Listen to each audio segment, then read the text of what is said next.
ရှီရှီဝေးဝေးတွေမပြောတော့ပါဘူးကျွန်တော်ဗစကိုပြန်လို့ချင်စိတ်ပေါ်လာလို့လှုပ်လိုက်တာပါ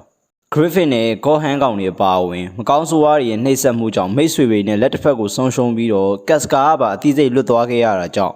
Gas တယောက်ကလက်စားချေဖို့အတွက်တကူတော်ထွက်လာတဲ့ဇက်ဝင်ကန်းနဲ့အတူကျွန်တော်တို့ Season 1ကိုဆုံးသက်ခဲ့ပါတယ်နေကျက်တဲ့နေ့ကအဖြစ်ဆိုးကြီးကြောင့်ကြံခဲ့တဲ့အသားစာတွေအပုတ်အဆွေးတွေပြည့်နေသွေးကန်ကြီးကိုတက်စုတစုကတွေ့သွားပါတယ်အသက်ငယ်ငယ်လေးပဲရှိသေးတဲ့အမျိုးသမီးတယောက်ကဗျာဒိတ်ကျမ်းမှာရေးထားတဲ့အတိုင်းဖြစ်လာပြီပဲဒါဆိုရင်9ယောက်မြောက်နတ်သားပေါ်ထွက်လာတဲ့အတိတ်ပဲလို့ပြောလိုက်ပါတယ်ရွာတရွာမှာတော့လူသေးအလောင်းတွေခေါင်းပြက်တွေကပြန့်ကျဲနေပါတယ်အရက်ဆိုင်တစ်ဆိုင်ထဲမှာလူရန်ကားတစုကနတ်တငယ်မှင်စာလေးတယောက်ကိုအပြင်းပြေစောက်ခွက်ဓာတ်နဲ့ပေါက်တန်းဆော့နေကြပါတယ်ဟေ့လူကြီးခမားတို့ကကြီးစားရည်ဆိုလို့ကျုပ်ကခမားတို့နဲ့လိုက်လာတာနော်ဒါပေမဲ့အခုအပြုတ်မှုတွေကလူရန်ကားဆိုင်ပေါက်နေတယ်ကျုပ်ကဓာကြီးကျွမ်းကျင်တဲ့နာမည်ကြီးစစ်တီတော်တယောက်ဖြစ်ချင်လို့ခမားတို့နဲ့လိုက်လာတာပြလို့စပင်နီနဲ့ကောင်လေးကပြောလိုက်ပါတယ်ဟောဟုတ်လားအဲ့တော့လီးဖြစ်လားလီးစကားတွေလာပြောနေရလားစောက်ကလေးဆိုပြီးတော့ရှယ်ကန်ပေးလိုက်ပါတယ်အဲ့ဒီချိန်မှာဆိုင်ထဲကိုဝေးယုံနဲ့လူတယောက်ဝင်လာပြီးဟေ့လမ်းပိတ်နေတယ်ဖယ်ပေးလို့ရမလားဆိုပြီးတော့ကောင်းကောင်းမွန်မွန်ပြောပါတယ်အဲ့ဒါကိုကြေးသားကောင်ကဖင်ရှိပြီးဘာကွာမင်းကဘာကောင်မှုလို့လမ်းဖယ်ပေးရမှာလဲဆိုပြီးပြန်ပြောမလို့အလုံးမှာစကားမဆုံးခင်ပဲစောက်ခွက်ထိုးခံလိုက်ရပါတယ်ကြံတဲ့သူ့အပေါင်းဖော်ကောင်တွေကိုလည်းစောက်ခွက်တစ်ချက်စီပဲထိုးလိုက်တာနဲ့အကုန်လုံးမှောက်သွားပါတယ်ပြီးတာနဲ့ရေတဘူးနဲ့အရက်တပလင်းဝယ်ပြီးတော့တောအုပ်ကိုဖြတ်ခရီးဆက်ထွက်လာခဲ့ပါတယ်ညဘက်ရောက်တဲ့ခါမှာမီးမွေးပြီးတော့ယုံသားမီးကင်နဲ့ညစာစားဖို့လုပ်ပါတယ်ဓမြရဲ့လက်ထဲကလွတ်လာတဲ့မှင်စာလေးကတော့ gas စီကိုရောက်လာပြီးသူ့ကိုယ်သူမိတ်ဆက်စောက်စကားတွေများနေရကြောင်းငါ့ကိုအာယုံလာမစားစမ်းနဲ့ညှစ်သက်ပစ်လိုက်မယ်ဆိုပြီးနှင်ထုတ်လိုက်ပါတယ်စပင်နီနဲ့ကောင်လေးကလည်းရက်ဆိုင်ထဲမှာဓမြတွေကိုစောက်ခွက်ရိုက်လိုက်တဲ့ gas ရဲ့ပုံရိပ်တွေကိုအားကြပြီးတပည့်ခံဖို့အတွက်အတင်းလိုက်ရှာနေပါတယ်တကူရဲခီးဆက်နေတဲ့ gas ရဲ့နှစ်ဘေးမှာတော့မြင်းလေတစည်းကရက်လိုက်ပြီးတော့ညဘက်ကြီးတယောက်တည်းခီးသွားရတာလွယ်မှာမဟုတ်ဘူးလဲပေါ်တက်လိုက်ပါလို့အဖိုးကြီးကခေါ်ပါတယ်ရပါတယ်ဆက်မောင်းပါကျုပ်ကူမှမကောင်းဆိုးဝါးတွေပူးကတ်နေတယ်ခမရတို့ဒုက္ခမရောက်စေချင်ဘူးလို့ gas ကပြန်ပြောပါတယ်မစိုးရိမ်ပါနဲ့ဦးလေးဘက်မှာဖျားသခင်ရောဒီကန်ကောင်းစီတဲ့မှင်စာလေးရောရှိပါတယ်ဆိုပြီးအတင်းခေါ်တာကြောင့် gas တယောက်လဲပေါ်ရောက်သွားပါတယ်တစ်ဖက်မှာတော့အစော်ခံလိုက်ရတဲ့ကြေးသားကောင်တွေက gas ကိုပြန်တီးဖို့အတွက်သူ့အဖွဲ့သားတွေကိုစုနေပါတယ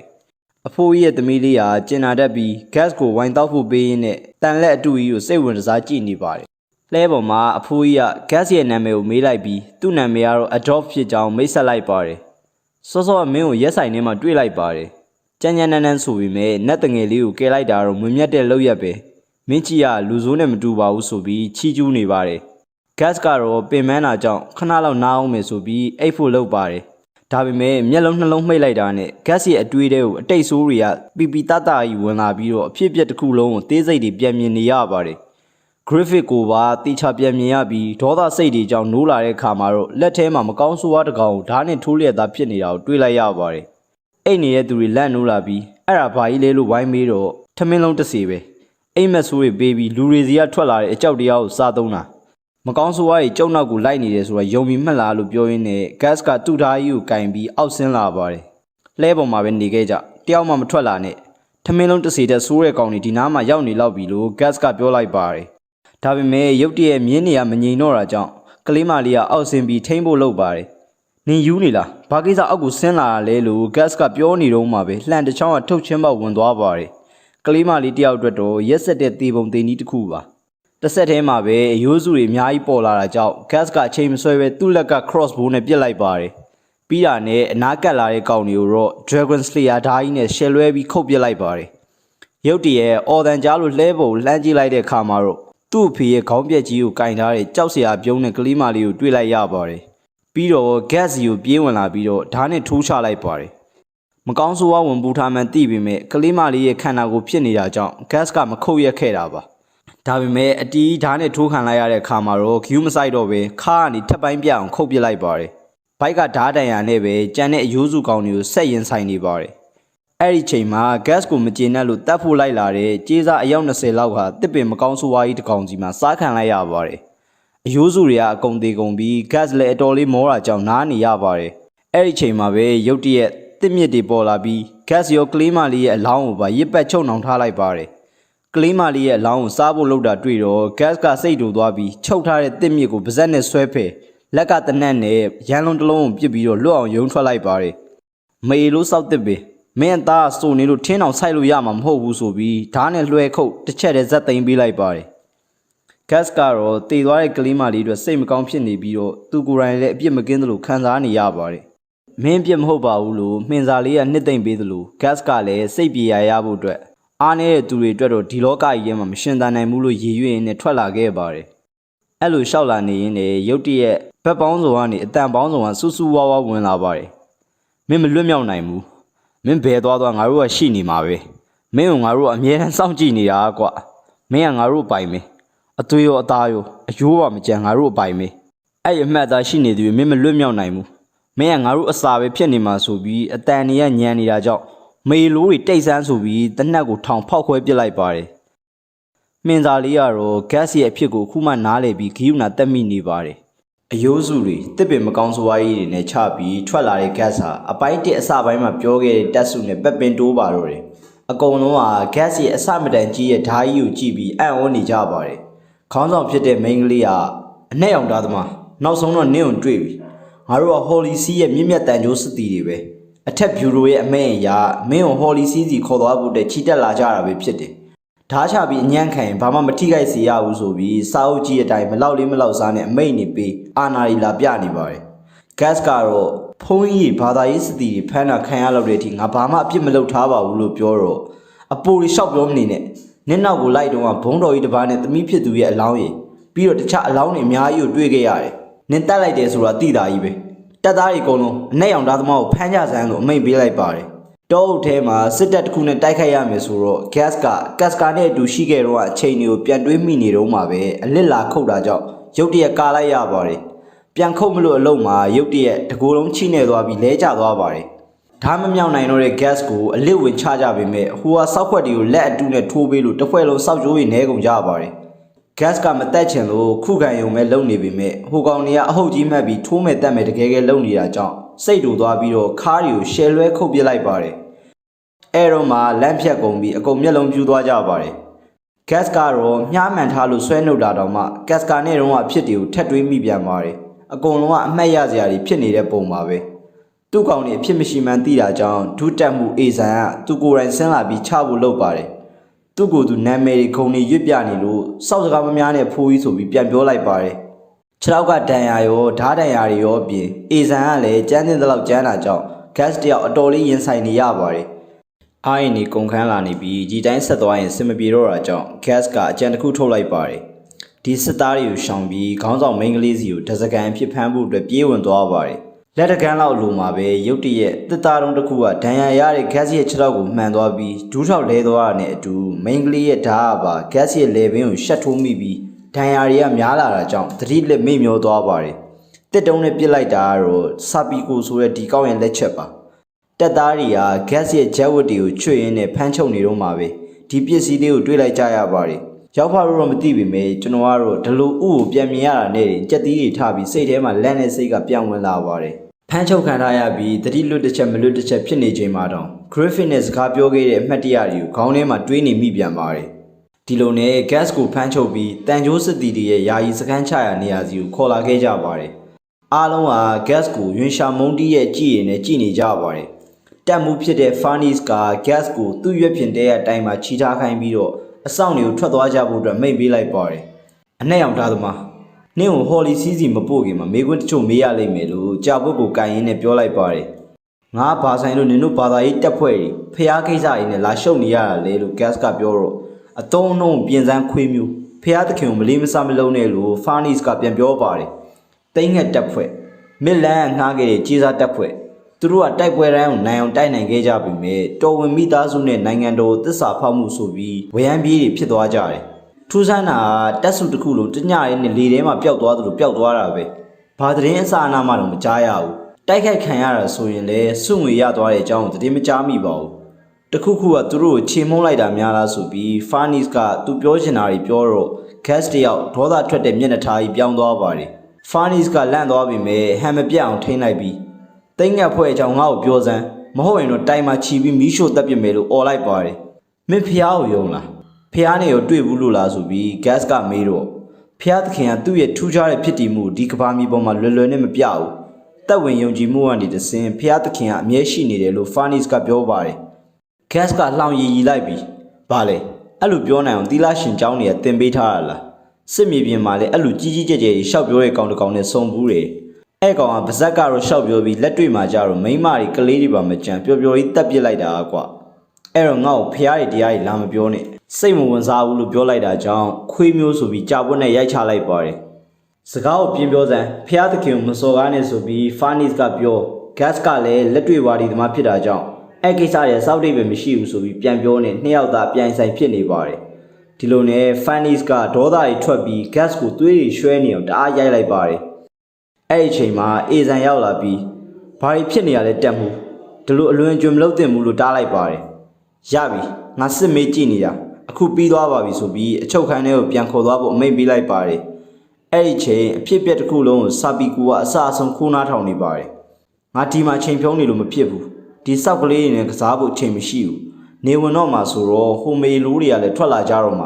ငါလက်နက်တွေလည်းတခုမှမရှိဘူးဆိုတော့ဒီအချိန်ကြီးကတော်တော်လေးအန်ဒီရရှိနေတယ်လို့ gas ကတကူရဲတွေးနေပါတယ်အဲ့ဒီချိန်မှာနတ်တငယ်လေးကသူ့ကိုကယ်ထားတဲ့ gas ရဲ့ကျေးဇူးကိုပြန်ဆက်တဲ့အနေနဲ့တော့ယူပြီးလာဖွင့်ပေးလိုက်ပါတယ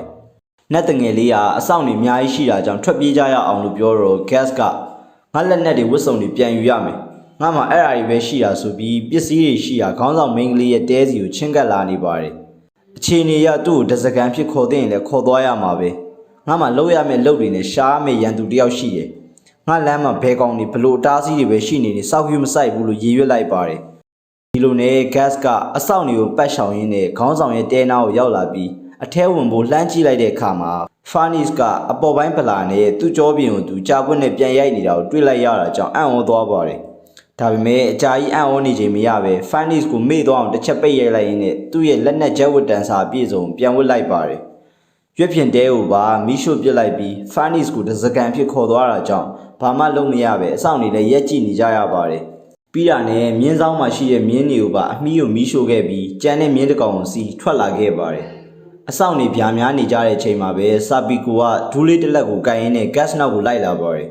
အဲ့ဒီအချိန်မှာ Farnis နိုးလာပြီးငါ့ကိုလွတ်ဆန်းခွေးမျိုးငါ့လိုတက်မှုကိုမြန်နင်လိုကောင်းဖမ်းရဲတယ်ပေါ့ဆိုပြီးအားချောင်နေလို့ gas ကလွှတ်ချမလို့လှုပ်လိုက်တာပါဇက်ပေါက်ပိတ်သွားပါတယ်ထူးဆန်းတာတစ်ခုဟာနတ်တငယ်လေးပတ်က Farnis ကိုစကားတွေသွားပြောနေပေမဲ့ဟိုဘက်ကတော့တခွန်းမှပြန်မပြောပြန်မကြည့်တာကြောင့် Farnis ကနတ်တငယ်လေးကိုမမြင်နိုင်တာသိသွားကြပါတယ်ကျွန်တော်သိလိုက်ရတာကဒီဘဆတ်ဝေါ်ထဲမှာနတ်တငယ်တွေကိုလူတိုင်းမမြင်နိုင်ဘူးဆိုတာပါပဲနောက်ကလိုက်လာတဲ့ဆာပီကိုက gas ကိုမိဂါနီးဖြစ်လာပြီး crossbow နဲ့လှမ်းပစ်တော့မဲ့ချိန်မှာပဲရုတ်တရက်ဘေးနားဝိညာဉ်ကောင်တွေပေါ်လာတာကြောင့်အံ့ဩလန့်ဖြတ်သွားပါတယ်ဒါပေမဲ့ဆာပီကိုမှာစတေးကအမှတ်အသားမရှိတာကြောင့်ဘာမှမလုပ်ကြပဲ gas နောက်ကိုပဲလိုက်လာကြပါတယ် gas လည်းခြေနေကိုသဘောပေါက်သွားပြီးဓာကြီးကိုဆွဲထုတ်ရင်းနဲ့နားမှာကပ်ပါလာတဲ့ကောင်တွေကိုတကောင်ချင်းလိုက်ခုတ်ပစ်ပါတယ်Farnis ကတော့ဒီလိုအရာမျိုးတွေရှိတာကိုလက်မခံခဲ့တဲ့သူတယောက်ဖြစ်ပြီးအခုလိုမျက်မြင်တွေ့ရတော့လမ်းဖြတ်နေပါတယ်။နှစ်မျက်လုံးကိုတေချာပြူပြီးကြည့်တာဒီကောင်တွေကရုပ်ထုတစ်ခုကိုကိုးကွယ်နေုံနဲ့မမြင်နိုင်တဲ့လက်တွေ့ကဘာမကောင်းဆိုးဝါးကောင်တွေပဲလို့ gas ကပြောရင်သူသွားနေတဲ့နေရာကိုရောက်တော့မှဖြစ်တာကြောင့်မြင်းကိုရှိန်တင်လိုက်ပါတယ်။နောက်ကနေဆက်လိုက်လာနေတဲ့ဆာပီကိုက gas ဦးတီယာကိုကြည့်ပြီးမြို့စားကြီး Lansdowne ရဲ့စိုင်အိမ်ဟောင်းကြီးပဲလွန်ခဲ့တဲ့9နှစ်ကမြို့စားကြီးတို့မိသားစုနဲ့သူ့အစေပါးတွေမိလောင်သွားပြီးကြတဲ့ဒီနေရာမှာလူမရှိတော့တာကြားပြီဒါနဲ့ဒီနေရာမှာခီးသွားတွေဖျားဘူးတွေမကြာခဏပျောက်လို့ရှိတယ်ဆိုတာတော့ကြားဘူးရဆိုပြီးတကူရဲရည်ရွက်နေပါတယ် gas တို့စီးလာတဲ့မြင်းဟာအမောဆိုပြီးရိုင်းကျသွားတာကြောင့် Farnis ကပြုတ်ကျသွားလို့ gas ကပဲပြေးဖမ်းထားပေးလိုက်ပါတယ်ချက်ချင်းပဲ gas တို့ရဲ့ဘေးပတ်လေးမှာမကောင်းဆိုးဝါးခွေးတွေအများကြီးပေါ်လာပြီးအမဲဖြတ်မဲ့မျက်လုံးတွေနဲ့ဝါးစားဖို့ကြည့်နေကြပါတယ်မဟုတ်တာမဖြစ်နိုင်တာဒီလိုယာရီတကယ်ရှိနေတာလားဆိုပြီး Farnis ကကြောက်ကြောက်လန့်လန့်နဲ့ပြောနေတော့ငါနင်တို့လိုဘာသာရေးအစွန်းရောက်တွေကိုဒါမျိုးတွေဂျုံစေချင်တာလို့ပြောရင်းနဲ့အမဲလိုက်ခွေးမကောင်းဆိုးဝါးတွေကိုပျော်ပျော်ကြီးလိုက်ခုတ်သက်ပစ်နေပါတယ်ဖះတာမနေနဲ့နင်မသေးချင်ငါနောက်ကလိုက်ခဲ့ဆိုပြီးအဆောက်အဦတစ်ခုတည်းကိုဝင်အုတ်နေအောင်ဖြိုချပြီးပိတ်ပစ်လိုက်ပါတယ် gas တို့ဝင်သွားတဲ့ခန်းထဲမှာတော့တောကောင်တွေရဲ့ခေါင်းတွေချိတ်ထားပြီးနေရန်မှာလည်းကလေးမလေးတယောက်ရဲ့ပုံတူရုပ်ထုတစ်ခုကိုတွေ့လိုက်ရပါတယ် gas တို့နောက်ကိုတိတ်တဆိတ်လိုက်လာနေတဲ့ဆာပီကိုခွေးတွေကမြင်သွားပြီးတိုက်ခိုက်ကြပါတယ်အဲ့ဒီချိန်တက်တာတကားအကျိုးအပြင်ကခွေးတွေကအတင်းဝင်လာလို့ Farnis ကထွက်ပြေးပြီး gas ကတော့ခွေးတွေကိုလိုက်ခုတ်နေပါတယ်ထွက်ပြေးနေတဲ့ Farnis ကရုတ်တရက်ရုပ်ဆိုးဆိုးနဲ့တော်တော်လေးပူတဲ့လူကြီးတယောက်ကိုတွေ့လိုက်ရတာကြောင့်ရှင်ဘသူလဲလို့မေးလိုက်ပါတယ်အရက်ပူပူနဲ့လူကအဲ့မေကွန်းကိုငါမေးရမှာငါဒီနေရာရဲ့ခွေးတိမ်မဲလို့ပြောတော့ဟုတ်ပြီလေအရင်ဆုံးကြိုးဖြီပေးပါ ငါ့ကိုကူညီရင်နင့်ကိုကောင်းကောင်းဆုချမယ်လေငါဟိုလီစီစစ်သူရဲ့ခေါင်းဆောင်တယောက်ပဲဆိုပြီးကျိုးဖြီပေးဖို့ဇက်တိုက်တွေပြောနေပါတယ်ဒါပေမဲ့ဟိုကောင်ကသူပြောတာတွေ cue မဆိုင်ပဲအသားလက်လက်ဆက်ဆက်လေးဒီတိုင်းစားလိုက်ရင်ရတာပိုရှိမယ်ဆိုပြီးကောက်ပြောတော့ Farnis ကကြောင်သွားပါတယ်အဲ့ဒီချိန်မှာခွေးတီကောင်အပိုင်းစားကြီးလွင့်စင်လာပြီးတော့အာရပါရဓာတ်နဲ့ခုတ်နေတဲ့ gas ကိုပါတွေ့လိုက်ရပါတယ်ရုပ်တရက်အတန်နဲ့ကြီးနဲ့ခွေးလေးတွေပေါ်မရက်ဆက်နဲ့သူတို့ကငါမိသားစုပဲသူတို့ကိုမထိနဲ့ကွာဒီဆိုင်ရဲ့အရှင်သခင်ဆိုတဲ့ကောင်တော်ခွေးလေးတွေပေါ်ရက်ဆက်လို့ခွေးသာကျွေးပစ်လိုက်တာလို့အော်ပြောပါတယ်ဒါဆိုမျိုးစားကိုမင်းတက်လိုက်တာပေါ့လို့ gas ကမေးတော့ဟင်းတိုက်ရုံနဲ့မကောက်ဘူးစားပါစားပစ်လိုက်တာငါဒီလိုအနက်မွေးလေးတွေမရတာကြာပြီအည်သွေးမြင့်အထက်တန်းလောမိမပြူလေးတွေကတော်တော်အရသာရှိမှာပဲဆိုပြီး Farnis ကိုရှာနေရက်ရင်လူမဆန်တာတွေပြောနေတာကြောင့် gas ကဓာတ်နဲ့ဆောင့်ထိုးလိုက်ပါတယ်အဲ့ဒီအချိန်မှာဂျပူကောင်ရဲ့တရုတ်မှန်ပေါ်လာပြီးနောက်ဆုတ်ရှောင်လိုက်ပါတယ်ငါဒဏ်ရာရနေတာမို့လို့ဖြည်းဖြည်းတက်တာလုံးမယ်တော့မထင်နဲ့နော်ငါလက်မောင်းတွေပြုတ်ထွက်သွားလဲစောက်ကျူမဆိုင်ဘူးမင်းတို့မေလိုမျိုးတွေကိုခုတ်ချင်နေတာငါရှေ့ရောက်လာတဲ့ကျေးဇူးပဲကွာနင်ငါဘာလို့ဒီနေရာကိုလာရလဲသိချင်နေတာမှတ်လားအဲ့ဒါဒီတမန်တော်ကိုတတ်ဖို့ပဲဒီကောင်လိုမျိုးတမန်တော်တွေကိုတကောင်းမကြက်အမြင့်ဖြတ်စောက်ခွက်လိုက်ရိုက်ဖို့ကငါရီမှန်းချက်ပဲလို့ပြောလိုက်ပါတယ်အဲ့ဒီအမှတ်သားထွန်းခံထားရတဲ့အတွက်မင်းလည်းငါအစာဖြစ်လာမှာပဲကွာလို့တမန်တော်ကပြန်ပြောနေတော့မှ gas ကဓာတ်နဲ့ခုတ်ချလိုက်ပါတယ်ဒဏ်ရာရသွားပြီမဲ့ gas ကိုပြန်တီးလိုက်တာကြောင့်လွန့်ထွက်သွားပါတယ်အမဲလိုက်ခွေးတွေကလည်းဝင်ချတာကြောင့် gas တယောက်အာယုံများနေရပါတယ်ပြေးဝင်လာတဲ့ခွေးတင်းကိုဓာတ်နဲ့ထိုးထားသလို gas ရဲ့ခြေထောက်ကိုလည်းဟိုကောင်ပြန်ကိုက်ထားပါတယ်မင်းအသားကိုစားပြီးရင်အဲ့ဒီမိန်းမရဲ့သားနဲ့ငါခရွန်းကိုတန့်ရှင်းလိုက်မယ်သူ့ရတာမမလေးလိုပဲနေမှာမမလေးတော့ကတော့အသားအရန်နူးညံ့နေပြီးပါဇက်ထဲကိုစိမ့်စိမ့်ဝင်သွားတာပဲလို့ပြောမှသတိထားမိသွားပြီးနေရန်ပုံတူကိုကြည့်လိုက်မိပါတယ်ဂက်စ်ရဲ့ခြေထောက်ကိုကိုက်ထားရင်းနဲ့သွေးတွေထွက်လာတာကြောင့်မင်းခြေထောက်ကနေအရသာတွေထွက်လာနေပြီငါတို့ကိုဆန့်ကျင်တဲ့လူသားတွေအကုန်လုံးကစားစရာပဲအသားတွေကလည်းရတာမျိုးမျိုးရှိတယ်ငါ့ဘောကောင်းတဲ့လူတွေရဲ့အသားကနူးညံ့ပြီးချိုးမြိန်နေငါ့ကိုရုပ်ဆိုးတယ်နှိမ့်ကြတယ်လို့ပြောတဲ့သူတွေရဲ့အသားကတော့နံပြီးမာတယ်လို့ပြောနေချိန်မှာ Hey gas ဒါအစ်စ်ကြီးပဲတာရှီခံအောင်လှုပ်ထားတဲ့လူအစ်စ်ကြီးလို့ပြောရင်နတ်တငယ်လေးကထိကြည့်လိုက်တဲ့အခါမှာခွေးတင်းရဲ့ဇက်ကြောင်းကိုအာယုံထဲမှာပြန်မြင်လိုက်ရပါတယ်တခင်တွေလူတွေရဲ့အနှိမ်ခံအပေခံအဖြစ်နှိမ်ချဆက်ဆံခံရအရိုက်ခံရပြီးသူ့တခင်ရဲ့သမီးလေးကတော့သူ့ကိုဂယုဏတက်ပြီးတနာလေးရှိပါတယ်သွေးထွက်နေတဲ့ခါဒီမှာလည်းတုတ်ဖို့ပဝါလေးလာပေးတတ်ပါတယ်အဲ့လိုနှိမ်ချနေပြီးဘာမှဆုံးရှုံးစရာမရှိတော့တဲ့ဘဝကြီးကနေGod hand နေနဲ့တွေ့ပြီးမကောင်းဆိုးဝါးဖြစ်ဖို့လမ်းစဉ်ကိုရွေးချယ်ထားတယ်ဆိုတော့တွေ့လိုက်ရပါတယ်ဒါကြောင့်တမန်တော်ဖြစ်လာတာပါမမလေးကိုမထိနဲ့ဆိုပြီးခွေးတင်းကပြေးလာရင်အော်နေချိန်မှာ gas ကသူ့ခြေထောက်ကိုဆွဲထုတ်ပြီးဓာတ်နဲ့တပတ်လှည့်ခုတ်ရင်အခွင့်အရေးကိုပိုင်သုံးချလိုက်ပါတယ်မျက်နှာတဲတဲကိုခုတ်ခံလိုက်ရတာကြောင့်တမန်တော်ကောင်အတော်နာသွားပြီး gas ကိုအားကုန်သုံးနောက်ဆုံးတစ်ချက်ချဖို့လုပ်ပေမဲ့ gas ကမြို့သားကြီးရဲ့သမီးလေးပုံတူခန္ဓာကိုယ်နဲ့ကာလိုက်တာကြောင့်ခန္ဓာကိုယ်အစိတ်ပိုင်းတွေတစစီလွန့်ကုန်ပါတယ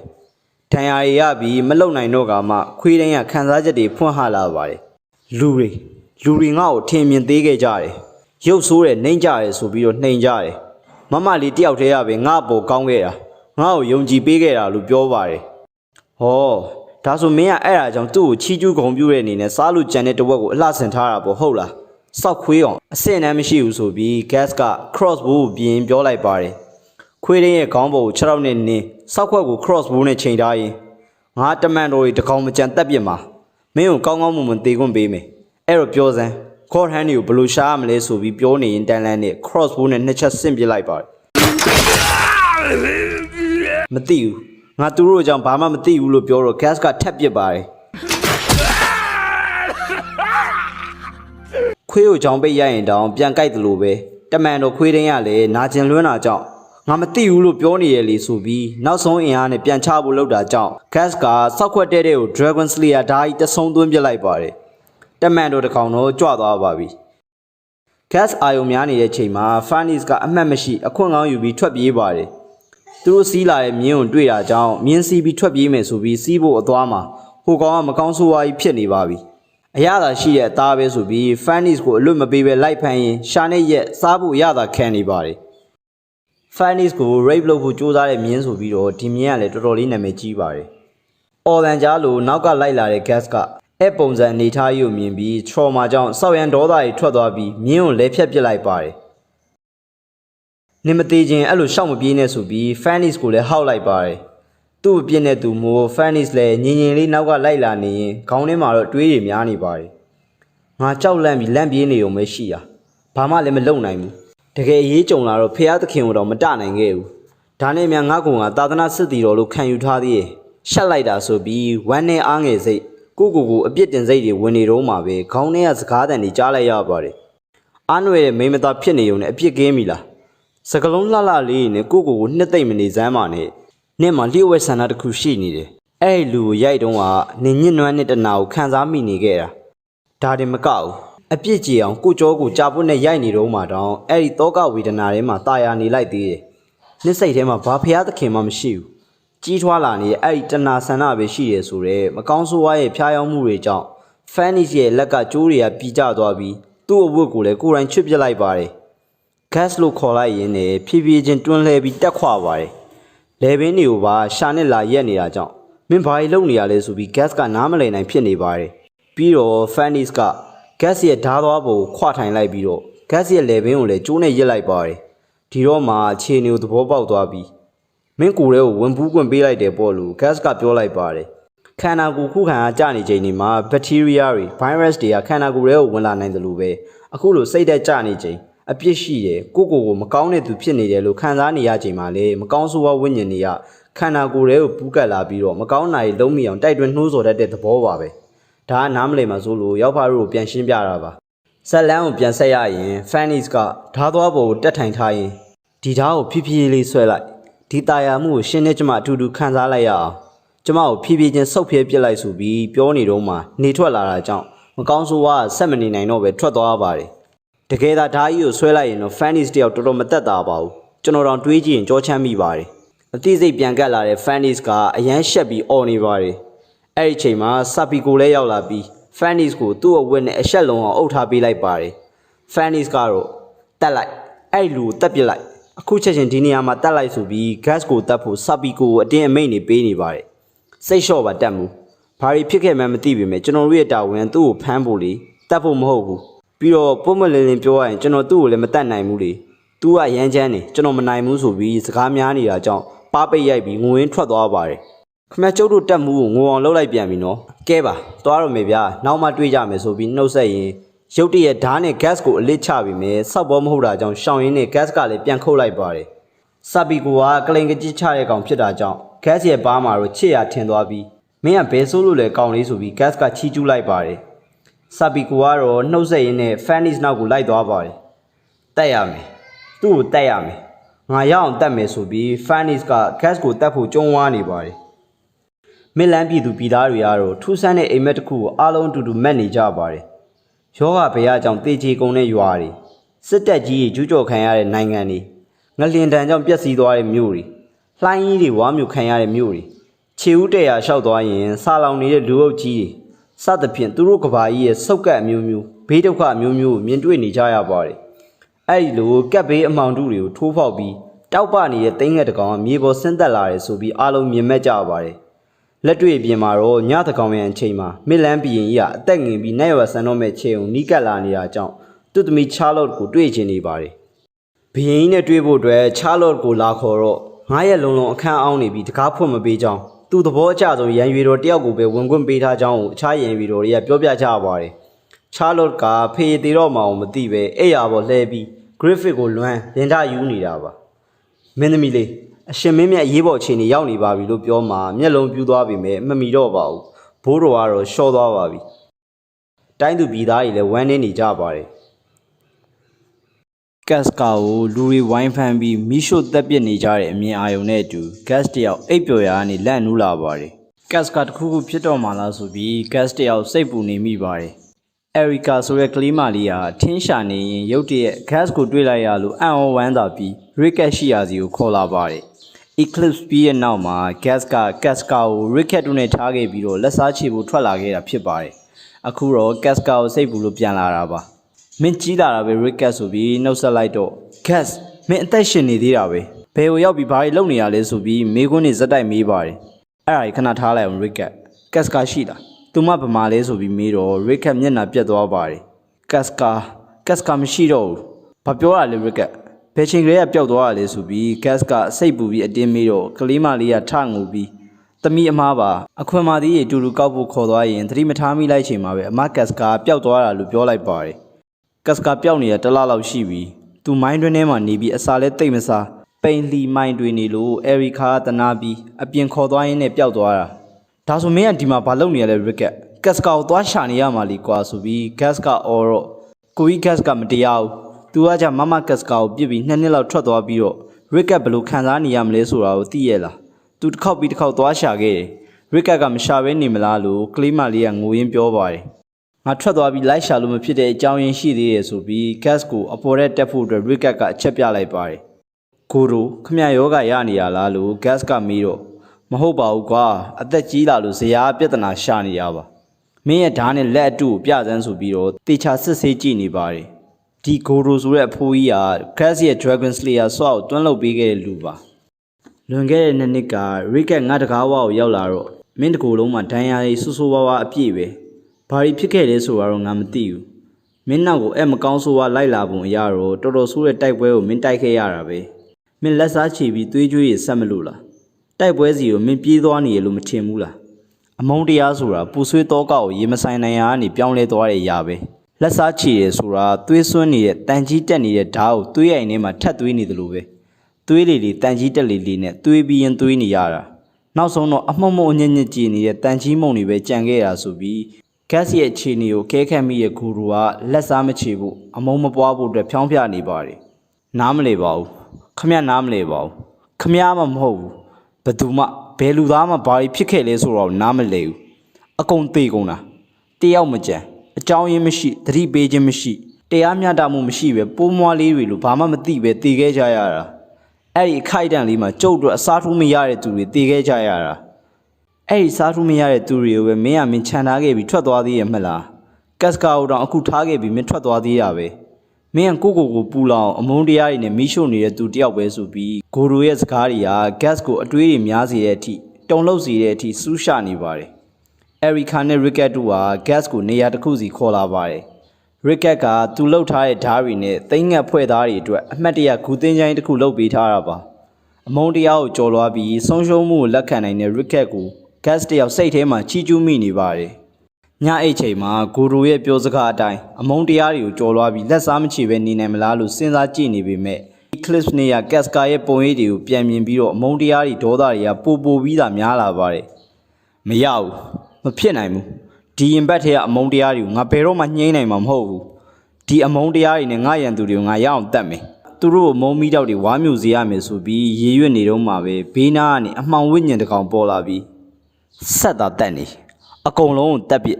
တွေးရည်နဲ့ရေဆက်ချိုးနေရမယ်ဆိုပြီးလာတိုက်တွင်းတဲ့အာယုံတစ်ခုကိုခံစားလိုက်ရပါတယ်အတွေးတွေများနေတဲ့ gas တရားကိုမတ်တက်ထရက်လိုက်ပြီးနောက်မကျသေးဘူးဒီတစ်ခါတော့တေချာပေါက်သူမအောင်မဆုံးရှုံးစေရဘူး gas ကောလုံးဝဆုံးရှုံးမခံနိုင်တော့ဘူးဆိုပြီးဆုံးဖြတ်ချက်တစ်ခုကိုခိုင်မာချလိုက်ပါတယ်ရစ်ကက်က gas ရဲ့လက်အတူပြင်စရာရှိတာတွေပြင်ပေးရင်းနဲ့အဆင့်မြင့်ပေးနေပါတယ်အဲ့ဒီချိန်ဂိုရိုဆင်းလာပြီးပပဲထုဖို့ပြင်တာကြောင့်ရစ်ကက်ကကျမ်းမာရေးမကောင်းမမလုပ်ပါနဲ့ကျွန်တော်လုပ်လိုက်ပါမယ်ဆိုပြီးတားပါတယ်ဂိုရိုကတော့နားမထောင်ပဲအဲရီကာကိုငါအစားဆောက်ရှောက်ပေးပါရစ်ကက်သူကငါသမီးအရင်မဟုတ်ပေမဲ့ပပဲထုဖို့ပဲတည်တယ်ငါ့ကိုလူပီသားတဲ့လူတယောက်ဖြစ်အောင်လုပ်ပေးခဲ့တာလို့ပြောရင်းနဲ့ဂတ်စ်ရဲ့ Dragon Slayer ဓာတ်ကြီးကိုတန်ပူရဲရဲတဲ့ကိုထည့်ပြီးထုပါတော့တယ်မနဲ့လင်းတဲ့အခါမှာတော့ပိုကောင်းအောင်မွမ်းမံထားတယ်ဒါ crossbow ရမ်းမုံနေနဲ့တန်ချက်ကအစ်စ်ကိုပါဝေးရင်မြင့်မြတ်နေမြေဆိုတာဘယ်နားမှာရှိတာလဲလို့ရစ်ကက်ကိုမေးလိုက်ပါတယ်ဒီကနေ3ရက်ခီးလောက်သွားရင် Albion ဆိုတဲ့ဖုန်းကြီးကျောင်းတစ်ခုကိုရောက်မှာဖြစ်ကြောင်းအဲ့မှာဒုက္ခတွေရတော်များများရှိနေကြောင်းရစ်ကက်ကသူသိသလောက်ပြောရင်ကတ်စကာကိုတွေ့အောင်ရှာပြီးဒီကိုပြန်လာခဲ့ဖို့ဂတ်စ်ကိုမနေပါတယ်ဂတ်စ်လည်းအဖိုးကြီးဂိုရိုနဲ့ရစ်ကက်တို့ကိုနှုတ်ဆက်ရင်းနဲ့ထွက်လာခဲ့ပါပြီဟော်လီစီရဲ့တန်ကျိုးစစ်တီတပ်ဖွဲ့ကြီးဟာမြင့်မြတ်နေမီ Albion ဖုန်းကြီးကျောင်းစီကိုတာဝန်ထမ်းဆောင်ဖို့အတွက်ချီတက်လာနေကြပါတယ်Farnies ကတော့ gas နဲ့တော့အဖြစ်ပြက်တွေကြောင့်စိတ်အာရုံတွေခြောက်ချပြီးအရှက်ကြီးရှက်နေမိပါတယ်တပ်ဖွဲ့နဲ့တူပါလာတာကတော့အေယာမလှဲတစည်းဖြစ်ပြီးအထဲမှာတော့နာမည်ဆိုးနဲ့ကြော်ကြားတဲ့စစ်စေးမင်းမြန်းသူအကြီးအကဲ Morgas ပါလာပါတယ်ဒိဋ္ဌိတွေကိုလှဲပိန်းတက်တစိုးထိုးရေစက်ချနှိပ်စက်တိုင်မာချီပြီးမီးရှို့စတဲ့နီးမျိုးစုံနဲ့နှိပ်စက်ပြီးတော့လူ900ကျော်ကိုကွပ်မြစ်ဖို့အတွက်လွယ်နဲ့စီရင်ချက်ချခဲ့တဲ့သူပဲဆိုပြီးအားလုံးကတီတိုဝိုင်းပြောနေကြပါတယ်အဲ့ဒီချိန်ကြောက်ကဘာပေါ်မှာအသင်းဆောင်နေတဲ့ရက်သားတွေကအလစ်ဝင်တိုက်ခိုက်ကြပါတယ်သူတို့တွေကတော့မှားပြီးစီရင်ချက်ချခံရတဲ့အသက်ခံရတဲ့လူတွေရဲ့မိသားစုဝင်တွေဖြစ်ပြီးမော့ဂတ်ကိုအညိုးကြီးညိုးနေကြပါတယ်အလုံးရင်းနဲ့ဇွတ်ဝင်တာကြောင့်စစ်သားတွေကိုကြော် လဲတကားကိုဖွင့်လိုက်နိုင်ပေမဲ့ရုတ်တရက်လက်နက်မျိုးစုံပေါ်လာပြီးရဲရဲဆက်ဆက်တိုက်ခိုက်တာကိုခံလိုက်ကြရပါတယ်တကယ်ကိုရဲရဲဆက်ဆက်တိုက်ခိုက်ခံလိုက်ရတာပါFanny's ကတော့ Morgan စီကိုပြေးသွားပြီးအဆင်ပြေလားမင်းနဲ့မကာကွယ်နိုင်လိုက်လို့တောင်းပန်နေပါတယ်ထပါ Fanny's ဖះသခင်ရဲ့ဂိယူနာတို့ကြောင့်ကျုပ်ဘာမှမဖြစ်ပါဘူးဖះသခင်ရဲ့ကျေးဇူးတော်ကိုသာတက်ဝင်ယုံကြည်ပါလို့ပြောရင်းနဲ့သူ့ကိုလာတိုက်ခိုက်တဲ့သူတွေကိုဘာကြောင့်တလူလုပ်ရတာလဲဆိုပြီးမေးပါတယ်မင်းကရွာကိုမီးရှို့ပြီးရွာသားတွေအားလုံးကိုတတ်ခဲ့တယ်ငါတို့တွေငတ်မွတ်ခေါင်ပါပြီးစားစရာမရှိလို့တတ်တမိတာအခွင့်ကိုဆိုင်းငံ့ပေးပါလို့ပဲတောင်းဆိုခဲ့ကြတာဒါပေမဲ့ငါတို့ပြောတော့မင်းတို့ကနည်းနည်းမှနားမထောင်ခဲ့ဘူးမင်းကောင်းကင်ဘုံရဲ့အပြစ်ဒဏ်ကိုခံရမယ်ဆိုပြီးမကြေမနက်ပြောတော့မင်းတို့အကျင့်ပြတ်ကောင်းရမြကောင်းကင်ဘုံရဲ့ပြစ်ဒဏ်ဆိုတဲ့စကားကိုပြောရရလားလို့အော်ရင်းနဲ့တမန်ကျန်းစာအုပ်နဲ့ခေါင်းရိုက်ခွဲပစ်လိုက်ပါတယ်ဒီကဘာပေါ်မှာငါတို့ဟော်လီစီးရလွဲလို့တခြားဘသူမှဖះသခင်အကြောင်းကိုပြောပိုင်ကိုမရှိဘူးတက်မူဖန်နီစ်သူတို့ကိုဘလို့ပြစ်ဒဏ်မျိုးချတင်တယ်ဘုံတော်ကြီးကိုတတ်ဖို့ကြံတဲ့သူတွေကိုမိရှို့တတ်ရင်တက်မဟုတ်ရင်လှဲပိန်းတက်ရပါမယ်ဆိုပြီးဖန်နီစ်ကလည်းစာအုပ်ကြီးအတိုင်းပြောတော့မော့ဂတ်စ်ကသဘောကျသွားပြီးချီးကျူးလိုက်ပါတယ်ပြီးတာနဲ့တရခန်ဒီအားလုံးကိုလှဲပိန်းတက်ဖို့အတွက်စီရင်ချက်ချရင်းနဲ့ရဲရဲဆက်ဆက်တက်ပြစ်လိုက်ကြပါတယ်ဒီကောင်တွေကတော့မော့ဂတ်စ်ရဲ့နောက်လိုက်ခွေးဖြစ်ပြီးမော့ဂတ်စ်တယောက်တည်းရဲ့အမိန့်ကိုပဲနားခံတာပါနောက်ပိုင်းနေမှာလေဒီကောင်တွေကိုအများကြီးထပ်တွေ့ရအောင်ပါတရခန်တယောက်ကအကြောက်လွန်ပြီးထွက်ပြေးနေကတ်စကာကိုဝင်တိုက်မိသွားပါတယ်ကြောင်တောင်လုံနေလို့ကတ်စကာပါတက်ခံရမလို့ဖြစ်နေချိန်မှာလူကာဆိုတဲ့ကောင်မလေးကကတ်စကာကိုပုံကန်သူတွေနဲ့မဆိုင်ကြောင်းပြောပြီးဝင်ခေါ်ထားလိုက်ပါတယ်ပုံကန်သူတွေကတော့တော်တော်လေးရက်ဆက်တဲ့လှဲပိန်းတက်နီးနဲ့အသက်ခံလိုက်ကြရပါတယ်ကျွန်တော်ရဲ့ဗီဒီယိုတွေကိုသဘောကျရဆိုရင် channel ကို subscribe လုပ်ပေးသွားကြပါဦးဂက်စ်ရဲ့နောက်ကို live ဖို့စူးစမ်းနေတဲ့ကောင်လေးဟာရွာတရွာထဲမှာဓမြရည်နဲ့ပက်ပင်တိုးနေပါတယ်တခိုးစီကဓမြလူဆိုသလိုပဲလူမနေတော့တဲ့ရွာတွေကစားစရာတွေကိုလိုက်ရှာစုထားတဲ့အီရှီတိုရိုစီကနေဓမြတွေကစားစရာပြန်တောင်းနေရပါခမရတို့မရှက်ဘူးလားဒီသက်ရွယ်ကြီးနဲ့ကလေးတယောက်စီကနေပြန်တောင်းနေရကိုဘကိုရှာစားပါလားဆိုပြီးညင်းပေမဲ့ဟိုကောင်တွေကအတင်းတောင်းတာကြောင့်ချကျွေးလိုက်ရပါတယ်စားကောင်းလိုက်တာကွာဆိုပြီးဘီယာတွေတောက်ရင်းနဲ့တစ်ပြက်နှစ်ပြက်စားနေကြတော့မှရုတ်တရက်မူးဝေလာပြီးအစိတ်ကအစွမ်းပြပါတယ်အစွမ်းထက်သားပဲကျုပ်ဝေစုကဒီမှာပြခမရတို့လူကောင်တွေကိုဆုံးမခြင်းလို့တမင်လောက်တာဆိုပြီးစောက်ခွက်ပါတစ်ချက်အစစ်ရိုက်ပေးလိုက်ပါတယ်ပြားစိတ်ပဲခတ်လိုက်တာဖြစ်လို့မသေးနိုင်ပေမဲ့တစ်ဖွဲ့လုံးမှောက်ကုန်ကြပါတယ်ကိုဟုတ်လာပြီထင်နေတဲ့အီရှီတိုရိုတယောက်နောက်ထပ်ဓမြအဖွဲ့သားတွေထက်ရောက်လာတာကြောင့်ခေါင်းမီးတောက်သွားပါတယ်ဒါပေမဲ့စိတ်အေးထားရင်ကုရှန်စစ်သားတွေရောက်လာပြီးတိုက်ခိုက်သွားတာဖြစ်ကြောင်းဟန်ဆောင်ငိုယိုရင်းပြောလိုက်ပါတယ်ချက်ချင်းဆိုတော့ဓမြတွေကယုံသွားပြီးစိတ်ပူနေကြတော့မှဓားပြန်တစ်ချောင်းဆောက်ခွက်ကိုလာမှန်ပါတယ်ဓားလာရဘက်ကိုလှမ်းကြည့်လိုက်တော့မှတကယ်ကြီးခူရှန်ကင်းတော့စစ်သားတွေရောက်လာကြတာကိုတွေ့လိုက်ရပါတယ်ခူရှန်တွေကအချိန်ဆွဲမနေပဲလက်နက်ကိုစီထုတ်ရင်ဓမြအဖွဲ့တစ်ခုကိုကြက်ကလေးငက်ကလေးလိုတက်ပြသွားပါတယ်ခူရှန်စစ်သားတယောက်ကအီရှီတိုရိုတပ်ဖို့လုပ်နေတော့မှခြေလန်းတန်ခက်ကြမ်းကြမ်းနဲ့ဓာသမားတယောက်လမ်းလျှောက်လာတာကိုတွေ့လိုက်ရပါတယ်သူတို့ရဲ့ထုံးစံအတိုင်းအချိန်မဆွဲဘဲနဲ့တိုက်ခိုက်ဖို့ဇွတ်ဝင်လာတဲ့ခူရှန်၄ကောင်ကိုကျွန်တော်တို့ရဲ့ gas ကဓာတ်ချက်တစ်ချက်တည်းနဲ့ရှစ်ပိုင်းပစ်လိုက်ပါတယ်အီရှီတိုရိုရောခူရှန်ကောင်တွေရောလမ်းဖြတ်နေပါပြီဟဲ့အောင်နေလမ်းဖယ်ကြငါအလျင်လုံနေတယ်ဆိုပြီးပြောတာကိုနားမထောင်ပဲဝင်ချနေတာကြောင့်မင်းတို့ကောင်တွေဘာဖြစ်ချင်နေရလဲဆိုပြီးတိုက်ခိုက်တာတွေကိုကာကွယ်ရင်းနဲ့ gas ကအကုန်လိုက်ခုတ်ပါတော့တယ်ထုံးစံအတိုင်းမင်းသားကတော့တဲကောင်းမာလာဂိုတိုရီဆိုပြီးဗပဲဆရာကြီးတို့တောင်ချီးကျူးနေပါသေးတယ်အီရှီတိုရိုကတော့ gas ကိုကြည့်ပြီးစောက်ရဲနေအားကျနောက်ကနေအတင်းလိုက်သွားပါတယ်ဒီလူကိုလွတ်ပေးလိုက်တော့မှလားဆရာလေးကျွန်တော်တို့ခွင်အားတွေသာပေါင်းစည်းလိုက်မယ်ဆိုရင်နှိမ်နှင်းနိုင်မှာပါဆိုပြီးလူအကြီးကြီးတွေကပြောတော့ဒီကောင်ကိုရှော့မတွက်နဲ့နှိမ်နှင်းနိုင်မှာတော့ဟုတ်ပေမဲ့ငါတို့ဘက်ကလည်းအသေးကြီးရှိလိမ့်မယ်ငါတို့ဘာခီရာကမျိုးနွယ်ရဲ့တာဝန်ကထောက်လန်းဖို့ပဲဆိုပြီး gas ကိုမတိုက်ခိုက်ပဲထားလိုက်ကြပါတယ်ရောက်ပါတော့မှတ်မိအောင်မယ်ထင်ပါတယ်ဒီဘဲဟာစီဇန်1မှာတော့ gas ဆိုတာကိုခံလိုက်ရတဲ့ကောင်ပါ gas ရဲ့လက်စကိုဒီကောင်ကောင်းကောင်းကြီးသိပါတယ် Albion ဖုန်းကြီးကျောင်းရဲ့ဘေးပပတ်လေးမှာတော့ဒုက္ခတွေစခန်းတွေအများအပြားရှိနေပြီးသူတို့ဖျားသခင်ကိုမယုံကြည်တဲ့ဒိဋ္ဌိတွေကိုအရေးဝင်ချွတ်ထားတာတွေအစာရည်စာမစားရလို့ငက်ပြက်သေးနေတဲ့လူတွေနဲ့တုတ်တန်တစားပြင်းကြီးနဲ့တောင်တူနေပါတယ်ဖုန်းကြီးကျောင်းစီကိုပို့မဲ့ရိတ်ခါလဲနာကိုလာပြီးဒုက္ခတွေတွေကစားစရာပေးပါလို့တောင်းရင်တောင်းမရတာကနေဇွတ်လူကြပါတယ်အဲ့မှာပဲ Fanny's တို့တက်ဖွဲ့ရောက်လာပြီးလူရဲ့ဒုက္ခတွေအားလုံးကိုဖမ်းဝိုင်းထားရင်းနဲ့တက်ဝင်ယုံကြည်သူတွေဖြစ်ပြီးဘာကြောင့်ဒီလိုလုပ်ရတာလဲလို့ Fanny's ကမေးလိုက်ပါတယ်ကျွန်တော်တို့လူတွေဖျားနာနေကြပါတယ်ပြီးတော့အကြီးကျယ်စစ်ပြုတ်ကိုတောက်နေရတာလေရက်ပေါင်မနေတော့ပါဘူးအဲ့ဒါကိုစားရတာဘလို့မှအာဟာရမဖြစ်ဘူးပြီးတော့ကျမသားလေးမှဆိုရင်နှုတ်ဆိုးဖို့တော့အားမရှိတော့ပါဘူးသူတည်ရပါတော့မယ်သူအခုဖျားသခင်ရဲ့စောက်ရှောက်မှုကိုလိုအပ်နေပါတယ်ဆိုပြီးမိခင်တယောက်ကပြောပါတယ်မော့ဂတ်စ်ရောက်လာပြီးကောင်းပြီလေမင်းရဲ့တတ္တိရှိမှုကြောင့်ဖျားသခင်ကမင်းကိုဂယုဏတော်တက်လိမ့်မယ်ငါကူညီပါမယ်ဆိုပြီးပြောလိုက်ပါတယ်Father Morgus ဒါလို့အစဖောက်လိုက်ရင်နောက်လူတွေကပါရောင်းတက်လာပါလိမ့်မယ်လို့ Farnis ကပြောတော့ငါသိပါတယ်ဒါပေမဲ့သူ့ရဲ့ကောင်းကျိုးချမ်းသာကိုမငဲ့ပဲတားအတွက်တတိရှိရှိနဲ့အပြစ်ကျူးလွန်ခဲ့တဲ့ဖြူစင်တဲ့ချစ်ချင်းမြတ်တာနဲ့လောက်ရက်ကိုကျုပ်တို့တုံ့ပြန်ပေးရမှာပေါ့ကဲပါဒီလူတွေအားလုံးကိုဖျားเจ้าတွေကိုခေါ်လာခဲ့ဆိုပြီး Morgus ကအမိန့်ပေးလိုက်တော့ကျေးဇူးတင်ပါတယ်ရှင်ဆိုပြီးဝမ်းသာမျက်ရည်ကြီးကျနေကြပါတယ်ကလေးကိုအာဟာရဖြစ်အောင်ဆေးနဲ့အစာတွေတိုက်ပြီးတော့မေဖြစ်သူကဝမ်းသာပြီးကျေးဇူးတင်ကြောင်းတွေပြောနေပါတယ်တိချာကြည့်ရင်ဖျားเจ้าပတ်ဝန်းကျင်မှာမိရှို့တက်ခံထားရတဲ့သူတွေလှောင်ရင်ထဲထက်ကြီးကန်းစာကျွေးခံထားရတဲ့သူတွေကိုတွေ့ရမှာပါကလေးကိုပြုစုပေးပြီးရနဲ့မိခင်ဖြစ်သူကိုအခန်းတစ်ခုစီခေါ်လာပါတယ်ဒီအခန်းကတော့မသေးဘဲနဲ့ကြာရမယ်ငရေခန်းဆိုတော့သိကြပါတယ်ကျွန်တော်ရှင်းပြနေကြတော့မလိုပါဘူးရောက်ဖလို့သာကြည့်လိုက်ပါနှိမ့်ဆက်နီးမျိုးစုံနဲ့မသေးမရှင်ဖြစ်အောင်လှုပ်ထားကြတာပါ Farnis ကဆက်မကြည့်နိုင်တော့လို့အကြည့်လွဲတဲ့အခါမှာအကြည့်လွဲလိုက်လို့မရဘူးကဘာကြီးကိုဖျားသခင်ကဒုက္ခချမ်းသာနဲ့စေတနာတရားတွေပဲအနှင်းလိုက်တာမဟုတ်ဘူးမင်းရဲ့ကလေးကိုကယ်ဖို့အတွက်အပြစ်ကျူးလွန်ခဲ့တဲ့မင်းရဲ့အချစ်နဲ့ရဲစွမ်းတတ္တိဟာချီးကျူးလောက်ပါပြီဒါပေမဲ့အပြစ်ကတော့အပြစ်ပဲကွာမင်းကတိတ်ပြီးတတ္တိရှိနေတာဆိုတော့ဖျားသခင်ပေးတဲ့ဟောဒီဒုက္ခတွေကိုကြော်ဖြတ်ကြည့်စမ်းပါဆိုပြီးမေဖြစ်သူကိုစနှိမ့်ဆက်ပါတော့တယ်ကျွန်တော်တို့ဒီအခန်းကိုတမင်းစားနေရင်သာကြည့်မိရင်ဘလို့မှဆက်စားဝင်မှာမဟုတ်တာသိကြပါတယ်ဒုက္ခတဲ့စခန်းထဲမှာရှိတဲ့ဒိဋ္ဌိလို့ယူဆရတဲ့တန်တရားရှိသူတွေကိုစစ်သားတွေကဖမ်းခေါ်ပြီးအပြစ်ပေးတာကတော့ဒီနေရာမှာတာမန်လို့ရိုးလို့စင်တစ်ခုလိုဖြစ်နေပါပြီစခန်းတစ်ခုထဲမှာတော့ကက်စကာကိုကယ်ခဲ့ဘူးတဲ့လူကာနဲ့မြင့်မြတ်တန်ကြိုးစစ်သူရဲတွေရဲ့တက်ခွဲခေါင်းဆောင်တယောက်ဟာလင်မယားလှုပ်တံကစားနေကြပါတယ်လူကာခန္ဓာကိုယ်ရင်းပြီးလှုပ်ရှားရတဲ့အမျိုးသမီးတယောက်ဖြစ်ပြီးဟိုဘဲကလည်းညနေတိုင်းလာတဲ့အမာခံဖောက်တယ်ကြီးတယောက်ပ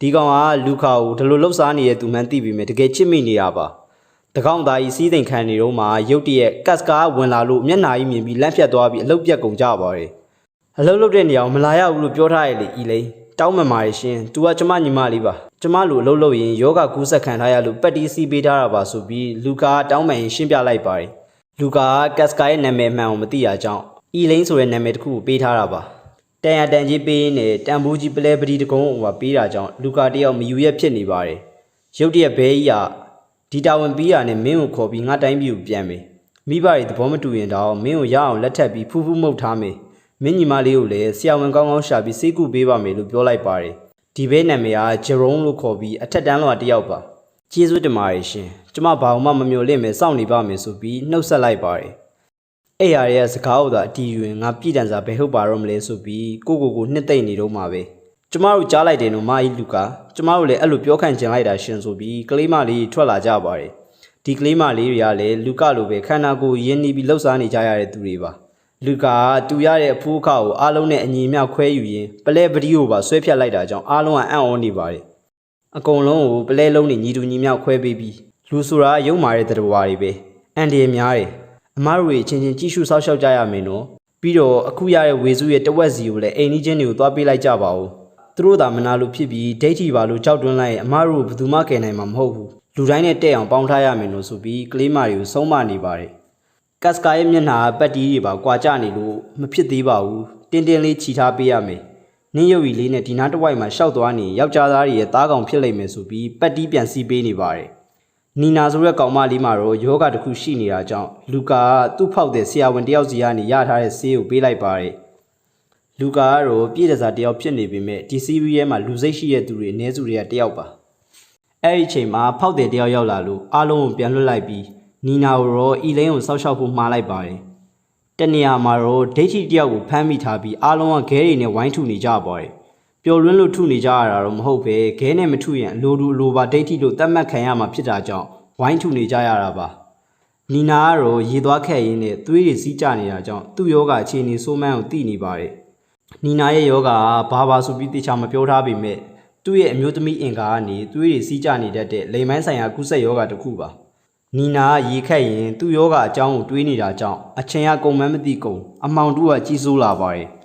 ညရောက်လာတာနဲ့ကက်စကာရဲ့ရင်ဘတ်မှာရှိတဲ့အမှတ်အသားသွေးတွေစိမ့်ထွက်လာပြီးဖုတ်ကောင်တွေလည်းထလာပါတယ်။တွေ့ပြီ။နောက်ဆုံးတော့ခမ ्या ကိုမှီပြီ။ခမ ्या မနေ့နေ့လေကလေးကနေတရက်လုံးနဲ့နေ့တစ်ဝက်လုံးပြေးနေတာ။ကျုပ်သာလှဲကြုံမလိုက်လာရင်ခမ ्या ကိုမျက်ခြေပြတ်သွားလောက်ပြီလို့အီရှီဒိုရိုကတကူရဲပြောရင်းနဲ့ဂက်စ်ရဲ့အနားကိုတိတ်တဆိတ်လေးကတ်လာပါတယ်။ဂက်စ်ရဲ့ဓာကြီးကိုတအားသဘောကျတာကြောင့်မသိအောင်မကြည့်နေပေမဲ့ရွေ့တောင်မရွေ့ပါဘူး။ပက်ကတော့အီရှီဒိုရိုဓာကိုမနေတာမြင်ပေမဲ့ဘောင်မဝင်လို့ဝင်မတားပါဘူး။အတင်းအားကုန်သုံးပြီးမလို့နည်းနည်းလေးကြွသွားပေမဲ့မထိန်နိုင်တာကြောင့်ပြန်ကျလာပြီးပြိနေပါတယ်။ gas ထလာပြီးသူ့ရဲ့ဓာတ်ကိုယူလိုက်ရင်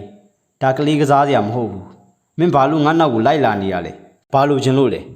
မင်းငါနဲ့ဝေးဝေးနေသင့်တယ်နော်လို့ပြောပြီး gas ကထွက်လာပါတယ်ကောင်လေးကဆက်လိုက်လာနေပြီးရုတ်တရက် gas တယောက်မကောင်းတဲ့အငွေ့သက်ကိုအာယုံခံလိုက်မိပါတယ်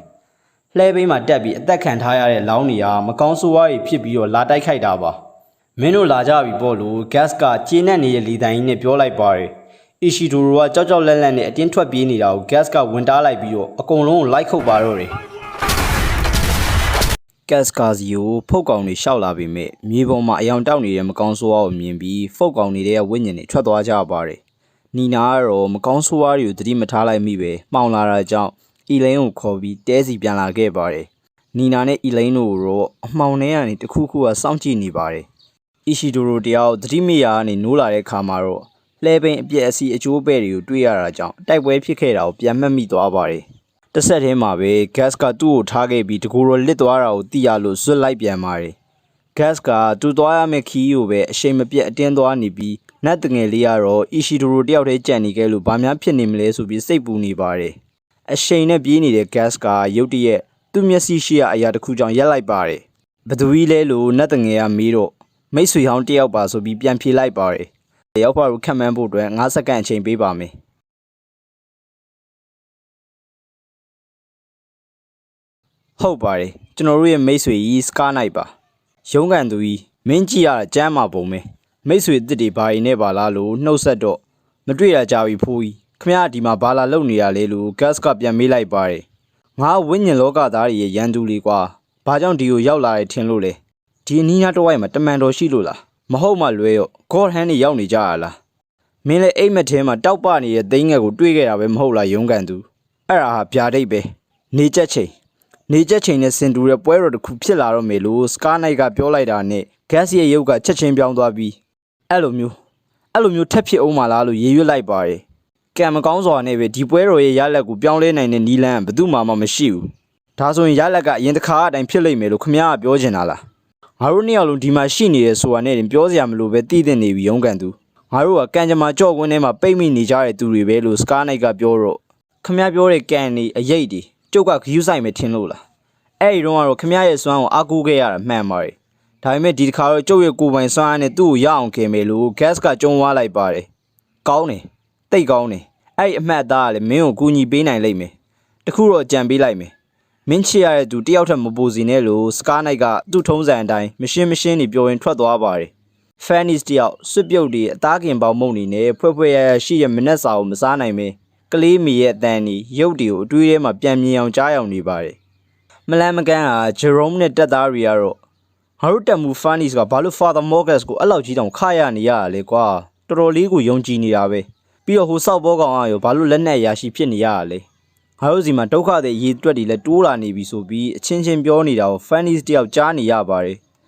ဆက်ပြီးစားကြံစိတ်လည်းမရှိတော့တာနဲ့ Fanny တယောက်ထွက်လာပြီး Morgus ရဲ့နောက်လိုက်နှစ်ကောင်ကြီးကန်းနေနဲ့ကျင်ကျင်နာနာနေနေတာကိုတွေ့လို့အံ့ဩသွားပါတယ်နှုတ်သီးကောင်းစွန်းတဲ့ကောင်ကိုပါထက်တွေ့ရပြီး Father Morgus ဗမာလဲလို့မေးတော့ဝတ်ပြုတဲ့နေရာမှာပါဆိုပြီးခေါ်သွားပါတယ်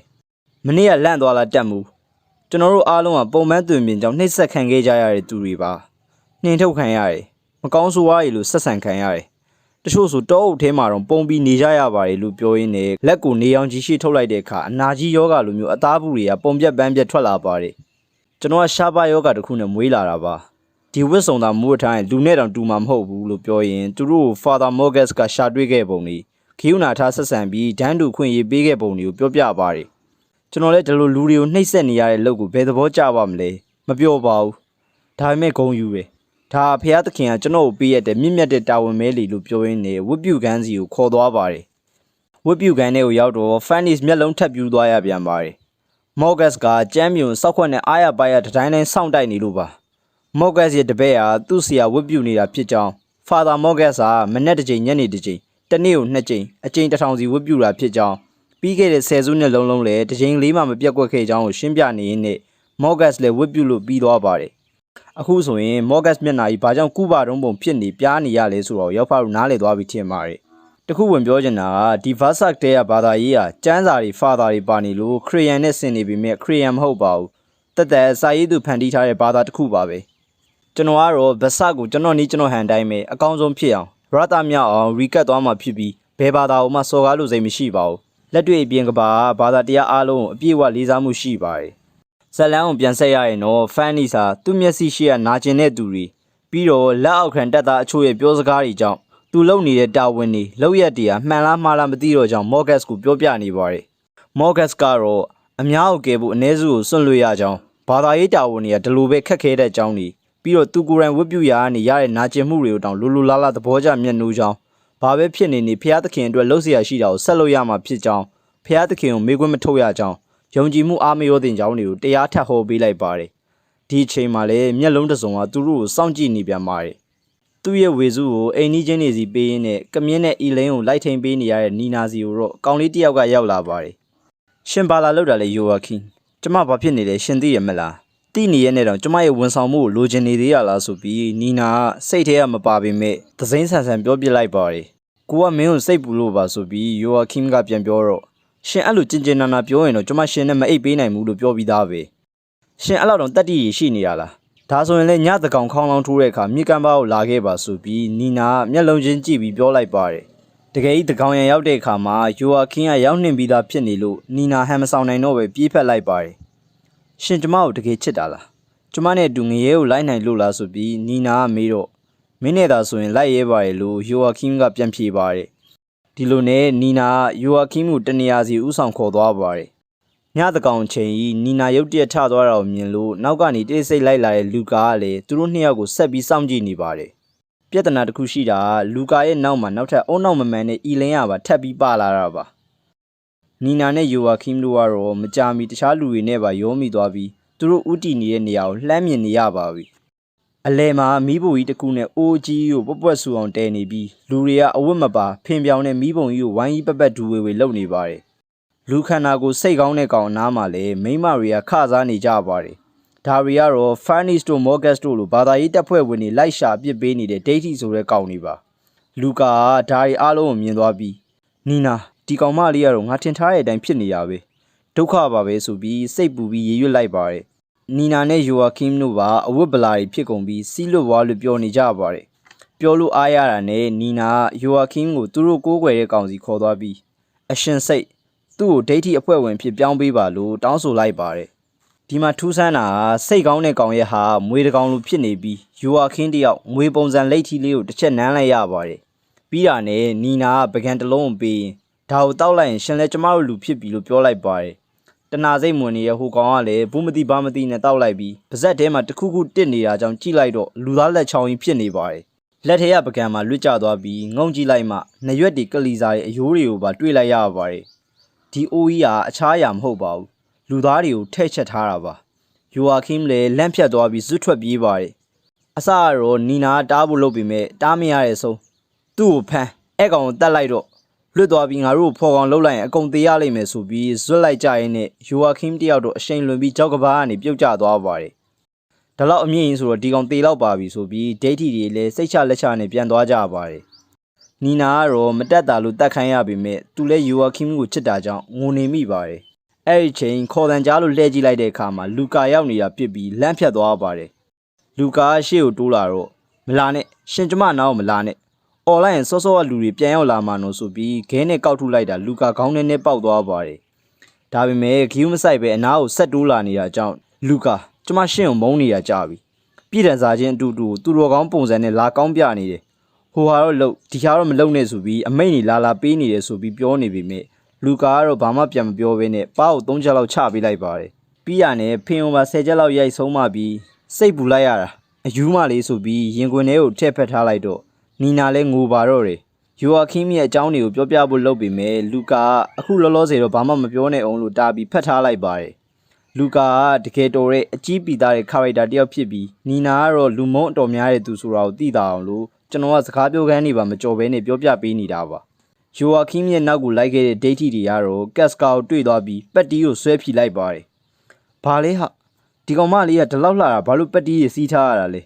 တကယ်အလှလေးပဲဆိုပြီးအဝတ်တွေဆွဲချွင်နဲ့ rape လုပ်ဖို့ကြိုးစားတော့ကက်စကာက eclipse နေရ trauma တွေကိုပြန်တတိယပြီးကြောက်အားလန့်အားနဲ့အတင်းယုံပါတယ်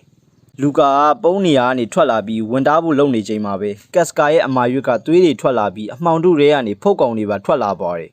ပြီးတာနဲ့ဒိတ်ထီတွေကိုကိုက်စားတတ်စားရင်းနဲ့ကက်စကာကိုပါစားဖို့လုပ်တော့ရုတ်တရက်ပုံပြက်ပန်းပြက်မကောင်းဆိုးဝါးတစ်ကောင်ကကက်စကာရှိမှပေါ်လာပါတယ်မကောင်းဆိုးဝါးတွေလည်းဘာမှမလုပ်ရဲတော့ပဲပျောက်သွားကြပြီးမသေးပဲကြံခဲ့တဲ့ဒိတ်ထီတွေကတော့ကက်စကာကိုဆုံးမဆိုပြီးကိုးကွယ်ကြပါတယ်လူကာနဲ့နီနာတို့လည်းဒီအဖြစ်အပျက်ကိုမြင်လိုက်ကြရပါတယ်အောက်မှာပြုတ်ကျနေတဲ့ယူဝါခင်းကိုတော့အမှောင်တို့တွေကနေဒီစုံတစ်ခုကလှမ်းဆွဲနေပါတယ်ကျွန်တော်ဖျားနေတဲ့အတွက်အစားကတော့ဒီနေ့ပိုင်းကိုမတင်ပဲမနေ့ပြန်မှာနှစ်ပိုင်းပေါင်းတင်ပေးမလို့ပါဒါပေမဲ့လှုပ်လက်စားနဲ့မို့တခါရေးပြီးအောင်လှုပ်လိုက်ပါတယ်ပြီးတော့ဒီနေ့တစ်ပုတ်တင်ပေးမယ်လို့ပြောထားတာလည်းမပြတ်စေချင်လို့ပါ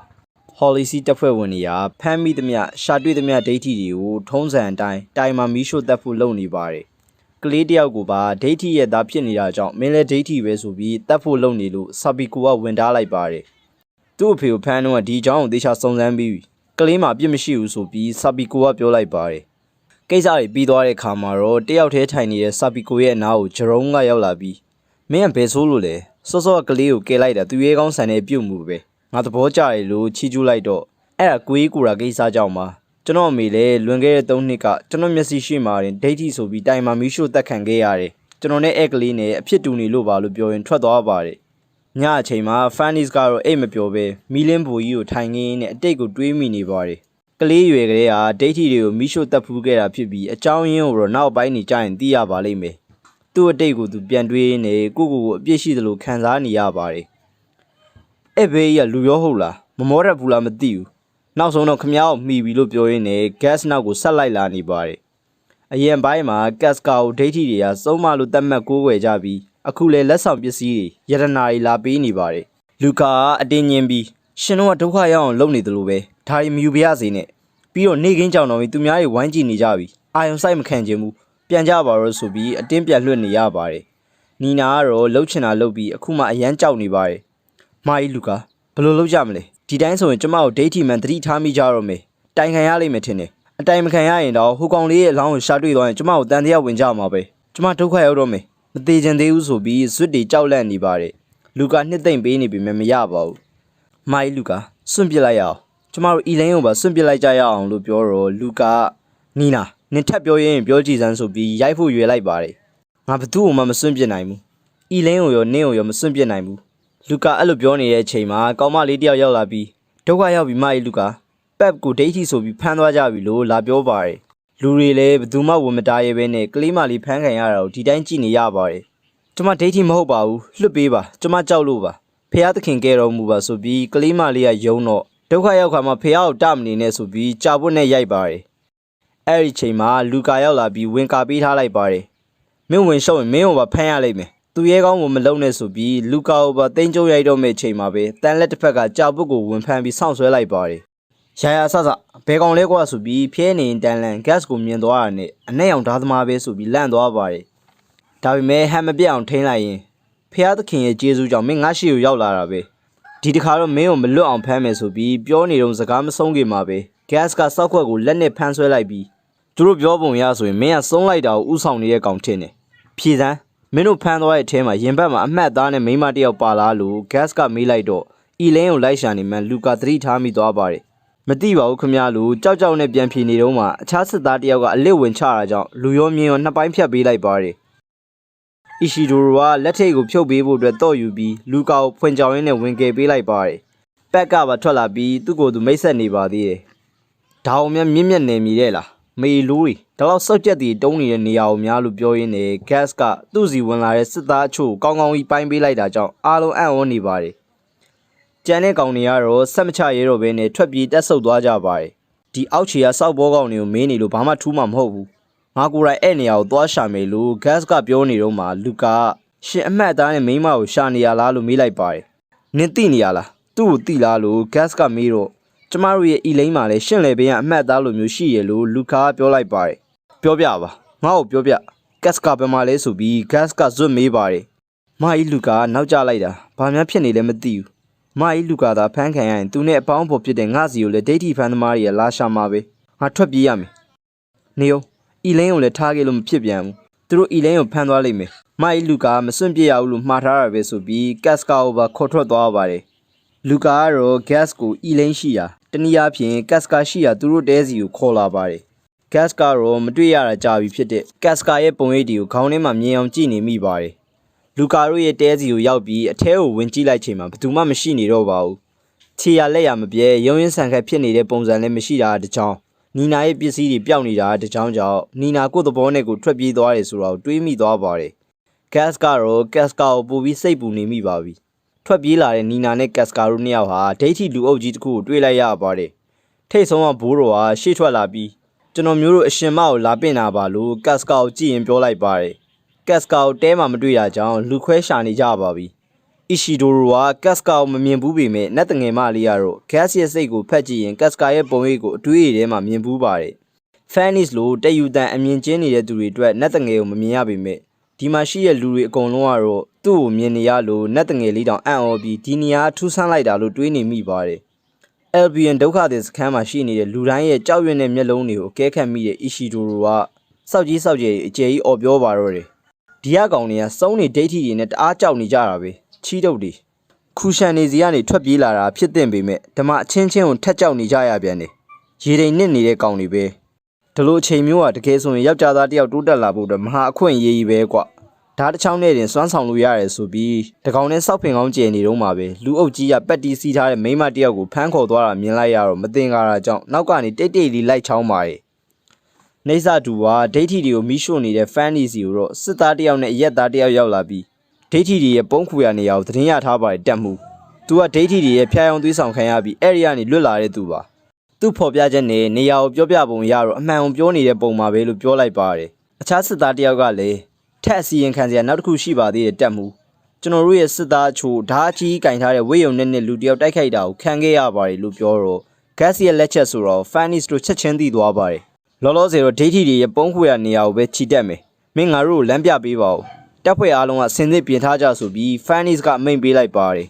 ်နောက်ကနေတိတ်တဆိတ်လိုက်လာတဲ့အီရှီဒိုရိုကဒိဋ္ဌိတွေရဲ့ပုံးခွေရကိုမြင်နေရပါပြီဒိဋ္ဌိဘိုးတော်ကြီးကတော့သူတို့ရဲ့ယုံကြည်ရာအတိုင်းမျှော်စင်ပေါ်မှာရှိတဲ့ Holy See ဘာသာကြီးကအတူအယောင်ဖြစ်ကြောင်းလက်တွေ့မဆန်ကြောင်းစွမ်းရင်ရှိတဲ့သူကိုသာကိုးကွယ်ယုံကြည်သင့်ကြောင်းဒီနေ့မှာတော့စွမ်းရင်ရှိတဲ့သူတယောက်ဖြစ်တဲ့စုံမကိုပါကိုးကွယ်ကြမှာဖြစ်ကြောင်းနီနာကတော့စွမ်းရင်ရှိတဲ့နတ်ဖျားတစ်ပါးကိုဒီလိုလူမသိအောင်ဖွက်ထားပေးတဲ့အတွက်အပြစ်ရှိပြီးနီနာရဲ့နှလုံးနဲ့စုံမကိုဆက်သားရမှာဖြစ်ကြောင်းအဲ့ဒီနောက်စုံမကိုသူတို့ရဲ့အရှင်သခင်စိတ်ကြီးနဲ့လင်မယားအရာရောက်စီမှာဖြစ်ကြောင်းစောက်ကြောင်တောင်တောင်တွေပြောနေလုံနေကြတော့အီရှီဒိုရိုတယောက်ကတ်စကာအတွက်စိတ်ပူနေပါတယ်ဂတ်ကိုသွားခေါ်နေရင်လည်းအချိန်မီပြန်ရောက်မှာမဟုတ်ဘူးဆိုပြီးဘလို့ကဲရမလဲစဉ်းစားမရခေါင်းမီးတောက်နေတော့မှာပဲကြောက်ခဲတစ်လုံးကိုကောက်မိပြီးအကြံရသွားပါတယ်ဟေးပတ်ငါဒီမှာအချိန်ဆွဲထားပေးမယ်မင်းမြန်လည်းမြန်ပြန်ပြီးဂတ်ကိုခေါ်လာခဲ့ဆိုပြီးကြောက်တုံးတွေကိုစုရင်ပြောလိုက်ပါတယ်ဒိဋ္ဌိကောင်တွေကနီနာကိုရင်ခွဲဖို့လုပ်နေချိန်မှာပဲခဲတစ်လုံးပြန်ဝင်လာပြီးစောက်လုံးတစ်ဖက်ကန်းသွားပါတယ်ပတ်တောင်အီရှီဒိုရိုထင်ကြီးသွားပါတယ်ဟဲ့အောင်စောက်ပေါ်မှသားတွေမင်းတို့ရဲ့ယူရခန်းသားကိုလီးပဲလို့အော်ဆဲလိုက်ပါတယ်ပက်ကတော့ gas ကိုအပြေးသွားခေါ်နေပါတယ်အီရှီဒိုရိုဖမ်းဖို့အတွက်ကြောက်ကဘားဖို့အတွက်တက်လာကြပြီမဲ့ခဲစာပဲမိကုန်ပါတယ်အဖွဲလိုက်ကြီးရှိနေရတော့ငါ့ကိုဘာမှမလုပ်နိုင်ဘူးလားစောက်ဘောတွေဆိုပြီးလေတိုက်ရင်ခဲနဲ့စိန်ပြေနေပြီးထိုင်ထုပါတယ်ကြောက်ခဲတွေကလည်းတော်တော်များတာကြောင့်အီရှီဒိုရိုတယောက်အဆင်ပြေနေပါတယ်ဒီကောင်က gas စီကပညာတွေယူရင်းနဲ့နာမည်ကျော်ဓာသမားတယောက်ဖြစ်ချင်တာပါ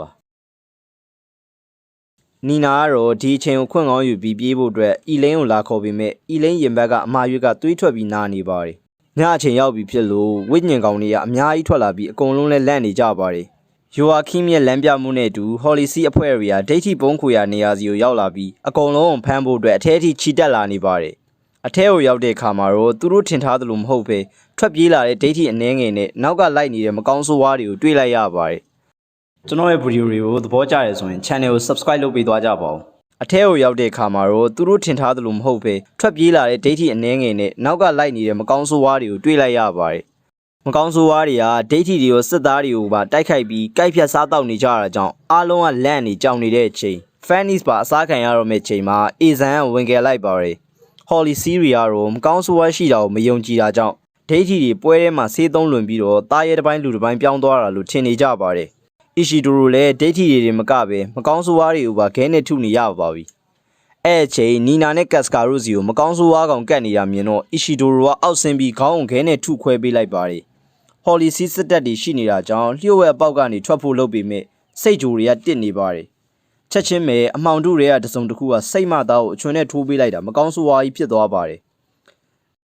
်ဒီတော့မှဟော်လီစီကောင်တွေမျက်မြင်တွေ့ရပြီးမကောင်းဆိုးဝါးဆိုတာတကယ်ရှိပါလားဆိုတာကိုယုံသွားကြပါတယ် ဆက်မချရဲတော့ပဲထွက်ပြေးကြပြီးအီရှီဒူရူတို့လည်းရောရောင်ပြေးပါတော့တယ်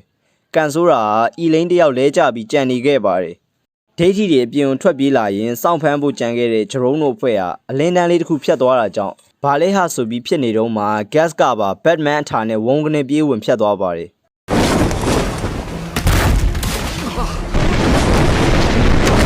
ထဲမှာမကောင်းဆိုးဝါးတွေကကတ်စကာကိုမစားရဲပဲစိတ်မသားလင်မယားအရာမြောက်အောင်လုပ်ဖို့ကြိုးစားနေပါတယ်မွေနဲ့တကူလုံးကိုရစ်ပတ်နေတာကြောင့်အီရှီဒိုရိုကမအေလို့နှာဘူးစိတ်ဆိုပြီးဆက်ကြည့်မနေနိုင်တော့ပဲခဲနဲ့ထုဖို့လုပ်ပါတယ်ဘာအောင်မှဂယူးမဆိုင်ပဲခြေလန်းခက်ကြမ်းကြမ်းနဲ့အရှိန်ကိုအားကုန်ပြေးလာပြီးဂတ်ကစိတ်ကောင်းတဲ့မအေဘေးကိုလက်တစ်ဖက်ဖြတ်ပေးလိုက်ပါတယ်အားလုံးအံ့အားသင့်နေတော့မှပဲပြေးဝင်လာတဲ့မကောင်းဆိုးဝါးအကောင်20လောက်ကိုပါဓာတ်နဲ့တစ်ချက်တည်းတစ်ဆက်တည်းရမ်းပစ်လိုက်ပါတယ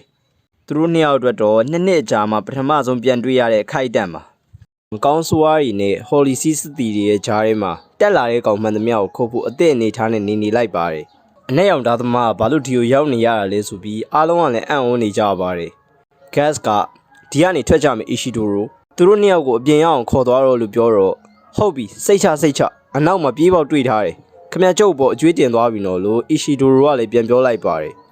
်ကြည့်ရတာသူတို့လည်းဒိတ်ထီတွေကိုတိုက်ခိုက်နေတာဖြစ်မယ်ဘယ်လိုလုပ်ကြမလဲအနဲ့အောင်ဓာသမားကိုရောဖမ်းမာလာဖန်ဒီဆာမဆိုပြီးဆာပီကိုကမေးတော့ငါတို့ကတိုက်ပွဲလေမှာရောက်နေတာလက်နဲ့မချရတဲ့သူမှန်သမျှအကုန်တက်ပစ်ဆိုပြီးဖန်နီစ်ကခေါင်းမာနဲ့အမိန့်ပေးလိုက်ပါတယ်ဂတ်ကမကောင်းဆိုးဝါးတွေကိုဖောက်ထွက်ပြီးလျှို့ဝှက်ပေါက်စီကိုသွားဖို့လုပ်နေတော့မှပဲဂရိတ်ကုတ်ကဂတ်ကိုဝင်ချပါတယ်ဒီကောင်ကဆူဒိုအပိုစတယ်ပါဆူဒိုအပိုစတယ်ဆိုတာကတော့အပိုစတယ်စစ်တကောင်ရဲ့လက်ချက်ကြောင့်လူသားစစ်ကနေမကောင်းဆိုးဝါးဖြစ်ပြောင်းသွားတဲ့ကောင်တွေကိုပြောတာပါစုံးမအောင်မပေးနိုင်ဘူးငါအပိုင်မဲဆိုပြီး gas ကိုတိုက်ခိုက်ပါတယ် pseudo apostle ဆိုတဲ့အတိုင်း speed strength တွေကတာမန်လူထက်တော့တာပါတယ် Ishidoro သူတို့နှစ်ယောက်ကိုဘေးကင်းတဲ့စီခေါ်သွားဖို့ပြောလိုက်ပြီးစိတ်ကအတင်းလိုက်တာကြောင့် gas က crossbow နဲ့ပစ်ချလိုက်ပါတယ်မင်းကငါနဲ့ gas ကောင်မဝေးဝေးအောင်လုပ်နေတာပဲမင်းတို့တမန်တော်ကောင်ဒီမှာရှိနေတယ်ဆိုတော့အဖိုးကြီးပြောတာမှန်သားပဲလို့ crossbow ကိုမြားတန်နေပြန်ဖြစ်ရင်ပြောလိုက်ပါတယ်Great Goat ရဲ့တိုက်ခိုက်ချက်တွေကိုရှောင်ရင် crossbow နဲ့အဆက်မပြတ်လိုက်ပစ်နေပေမဲ့အယမ်းမြန်တာကြောင့်ထိဖို့ခက်နေပါတယ်။မြားတွေမှန်ပေမဲ့တိတ်မဖြုံတာကြောင့် gas ကဘုံအသေးစားလေးကိုထုတ်ပြီးတော့မိညှိထားလိုက်ပါတယ်။စိတ်မှသာအနားကပ်လာတဲ့အချိန်ကိုအန်ကိုက်ဆောင်ရင်းနဲ့ဘုံကိုခေါင်းပေါ်ပစ်တင်ပေးလိုက်ပြီးပောက်ကွဲမှုတံမခံရအောင်လို့ကိုတော့ဓာတ်အပြားနဲ့ကာထားလိုက်ပါတယ်။တမန်တော်တစ်ပိုင်းကောင်လည်းဘုံထိပြီးမျက်လုံးမှာကျွတ်စောက်ခွက်တစ်ဖက်စုပ်ပြတ်နေတော့မှ gas ကခေါင်းဖြတ်ပစ်လိုက်ပါတယ်။ gas ကကတ်စကာတို့နောက်ကိုဆက်လိုက်သွားပြီးဒီအဖြစ်အပျက်ကိုတော့အမှောင်ထဲကနေမျက်လုံးတစ်စုံကထပ်ပြီးစောင့်ကြည့်နေပြန်ပါတယ်။ Policy စစ်တပ်ကတော့တာမန်မကောင်းဆိုးဝါးတွေနဲ့တိုင်ပတ်နေကြပြီး Fannis တယောက်စာပီကိုမတွေ့လို့ဒေါသတွေထွက်နေပါတယ်။လျှို့ဝှက်ပေါက်ကနေထွက်လာပြီးကြောက်ကဘာတိုင်းရှောက်လာတဲ့ gas ကထူးထူးဆန်းဆန်းသူ့ရှေ့မှာစာပီကိုရက်ဆောင်နေတာကိုတွေ့လိုက်ရပါတယ်။ကျုပ်ခမ ्या ကိုစောင့်နေတာနဲ့ရောင်ဓာသမားလို့စာပီကိုကပြောတော့ gas က crossbow နဲ့3ချက်လောက်ကောက်ထုလိုက်ပါတယ်။တစ်ဆက်တည်းမှာပဲအကာအကွယ်ယူတဲ့နေရာကိုဘုံ3လုံးလောက်ပါထက်ချပေးလိုက်တာကြောင့်ကိစ္စရှင်းသွားပြီထင်တဲ့ gas ကဆက်လျှောက်လာပါတယ်။ဒါပေမဲ့မထင်မှတ်ထားပဲရုတ်တရက်အောက်ကနေဓာတ်နဲ့ပင့်ထိုးတာကြောင့် gas ရှောင်လိုက်ရပါတယ်။ Ishidoro တို့စီမှာတော့လမ်းဆုံးသွားပြီးအောက်ကိုကျိုးနဲ့ဆင်းရမှာမို့ gas ကိုဘယ်လိုချပေးရမလဲစဉ်းစားနေပါတယ်။စာပီကိုက gas ကိုလမ်းကန်ရင်အပေါ်ထိတက်လာပြီး gas ကိုလက်နက်တွေဆွဲထုတ်ခွင့်မရအောင်ဇက်တိုက်ခိုက်ပါတယ်။ဒီနေရာမှာခမရဓာကြီးနဲ့လွှဲခုတ်လို့ရမှာမဟုတ်ဘူး။ခမ ्या ထက်ဥအောင်လာဆောင်နေလိုက်တာမှန်သားပဲဒီမြေအနေထားမှာကျုပ်ကအခွင့်ရေးတာတယ်ခမ ्या ကိုလူအများကြီးနဲ့ဝိုင်းချနေတာဘာမှအကျိုးမရှိဘူးဓာတ်ချက်တစ်ချက်တည်းနဲ့လူ10ယောက်လောက်တည်နေတာခမ ्या မမလေး Fannis ကိုဒေါသထွက်အောင်လုပ်တာအယမ်းများနေပြီကျုပ်ကိုယ်တိုင်ခမ ्या ကိုဒီနေ့ရှင်းပြမယ်လို့ပြောရင်းနဲ့တိုက်ခိုက်တာကြောင့် gas တယောက်ပြန်ချခွင့်မရပဲအနေငယ်ခက်တွေ့နေပါတယ်ဒီကောင်အပြောကြီးရတက်ပဲမဟုတ်ဘူးဓာတ်ရည်လည်းအတော်ကောင်းပြီးခက်မှန်းရခက်တယ်စောနာတမန်တော်တစ်ပိုင်းကောင်ထက်တောင်ပိုချရခက်တယ်လို့ gas ကတွေးနေပါတယ်မြက်တက်တိုက်ရင်တော့ငါနိုင်မှာမဟုတ်ဘူးစောက်ကျင်ရုပ်ရမယ်ဒီလူကိုကြောက်အောင်ချောက်ရမယ်ဆိုပြီးကတ်စကာရိုကိုပါဖမ်းပြီးသွားပြီလို့ပြောလိုက်တာနဲ့ gas ကအဆက်မပြတ်ထိုးနေတဲ့ဓာတ်ကိုဆွဲဖမ်းလိုက်ပါတယ်စပီကိုကဓာတ်ကိုပြန်ဆွဲပေမဲ့မရပါဘူးမင်းကဘာကောင်မှမဟုတ်ဘူးကွာစောက်ကလေးရငါလက်ဖွားတွေကအကြီးထူနေပြီလို့ပြောရင်းနဲ့တန်လက်နဲ့ဓာတ်ကိုရိုက်ချိုးပစ်လိုက်ပါတယ် crossbow နဲ့ပါတစ်ဆက်တည်းပစ်လိုက်ပေမဲ့စပီကိုကငုံဆောင်ပြီး gas ရဲ့ဘုံကိုအလစ်တော့ပြန်ပစ်ပြီးအခွင့်အရေးရအောင်ထွက်ပြေးသွားပါတယ်ဒါလောက်လူအများကြီးနဲ့တော့နင်တို့အနဲ့အောင်ဓာသမားကိုဂူရဲဝင်မလောင်မတားနိုင်ကြဘူးလားဆိုပြီးအပေါက်ဝါအဆောင်တွေကို Fannis ကလှိမ့်ပိတ်ရိုက်နေပါတယ်ကျွန်တော်မျက်စိထဲမှာတော့ Fannis ကတော်တော်စောက်ရေးမပါတဲ့ကောင်မပါကိုရိုင်ကတစ်စက်မှစောက်ဖြစ်မရှိပဲလီလီလာလာဆရာကြီးဆိုင်လာဖမ်းနေတာပါကျွန်တော်သာဆိုရင်တော့စောက်ခွက်ပြန်ထိုးပါးရိုက်ပြီး BJ ပေးခိုင်းပြစ်မှာပါ Holly စီးတွေနဲ့အတူရှိနေတဲ့ Joaquin ကတော့အရေးတစ်ခုကိုမြင်လိုက်တာကြောင့်လိုက်လာရင်နီနာတို့ကတ်စကာတို့စီကိုရောက်လာပါတယ်။ဒါလို့ဖြစ်အောင်လဲအရေးထဲကဒီမျက်လုံးတစ်စုံကတမင်များခုတ်ပြီးတွေ့အောင်လုပ်ပေးလိုက်တာပါ။နီနာကတော့အရန်အံ့ဩနေပြီးရှင်အသက်ရှင်နေသေးရလားလို့မေးလိုက်ပေမဲ့ Joaquin ကတော့ဒီကြောက်ဆောင်နေနောက်မှာဒိတ်ကြီးတွေရှိရလို့အလန့်တကြားအော်ပြင်းတိုင်လိုက်ပါတယ်။ကတ်စကာကပါအောက်ရောက်ခံနီးမှာကျိုးဖြီပြီးခုံဆင်းသွားတာကြောင့်မတက်တာတော့ပဲအီရှီဒိုရိုပါကျိုးနဲ့ခုံဆင်းပြီးလိုက်ရပါတော့တယ်။ဒါပေမဲ့အောက်တီမရောက်လိုက်ပဲဂျားမာရင်ကျိုးနဲ့တစ်နေတာကြောင့်အဖမ်းမခံလိုက်ရပါဘူး။ Gas ကိုအကြောင်းစုံပြောရင်တောင်းပန်တော့ Gas ရဲ့ဝမ်းနဲ့ဒေါသထွက်နေတဲ့မျက်နှာကြီးကိုမြင်ပြီးအီရှီဒိုရိုတယောက်အားငယ်မျက်ရည်ပါဝဲပြီးငုံမိပါတယ်။ဘာပဲဖြစ်ဖြစ်ကလေးကတော့ကလေးပါပဲ။လေးစားအားကြရတဲ့သူတယောက်ရဲ့အပြစ်တင်မကျေနပ်တဲ့မျက်လုံးတွေကိုခံနိုင်စွမ်းမရှိပါဘူး။လောလောဆယ်တော့ Gas ကိုဖမ်းခေါ်သွားလို့လှမ်းကြည့်နေုံပဲတတ်နိုင်ပါတယ်။ညဘက်ရောက်တဲ့အခါမှာ Gas က Albion ဖျားเจ้าစီသွားတော့လူကာကပါကလေးတွေကိုနှုတ်ဆက်ရင်လိုက်လာပါတယ်။ Gas ကလူကာကိုမင်းတေချာစဉ်းစားအောင်တော့ငါမင်းအသက်ကိုအာမမခံနိုင်ဘူး။ငါအတွက်လည်းအနှောက်အယှက်ဖြစ်တယ်လို့ပြောတော့အီရှီဒိုရိုကလည်းမလိုက်သင့်ကြောင်းမိန်းကလေးတယောက်အတွက်အန်တီများကြောင်းတိုင်အောင်လိုက်ပါတယ်။မင်းရောပဲမင်းကဘာကိစ္စထက်လိုက်မှလဲလို့ Gas ကမေးတော့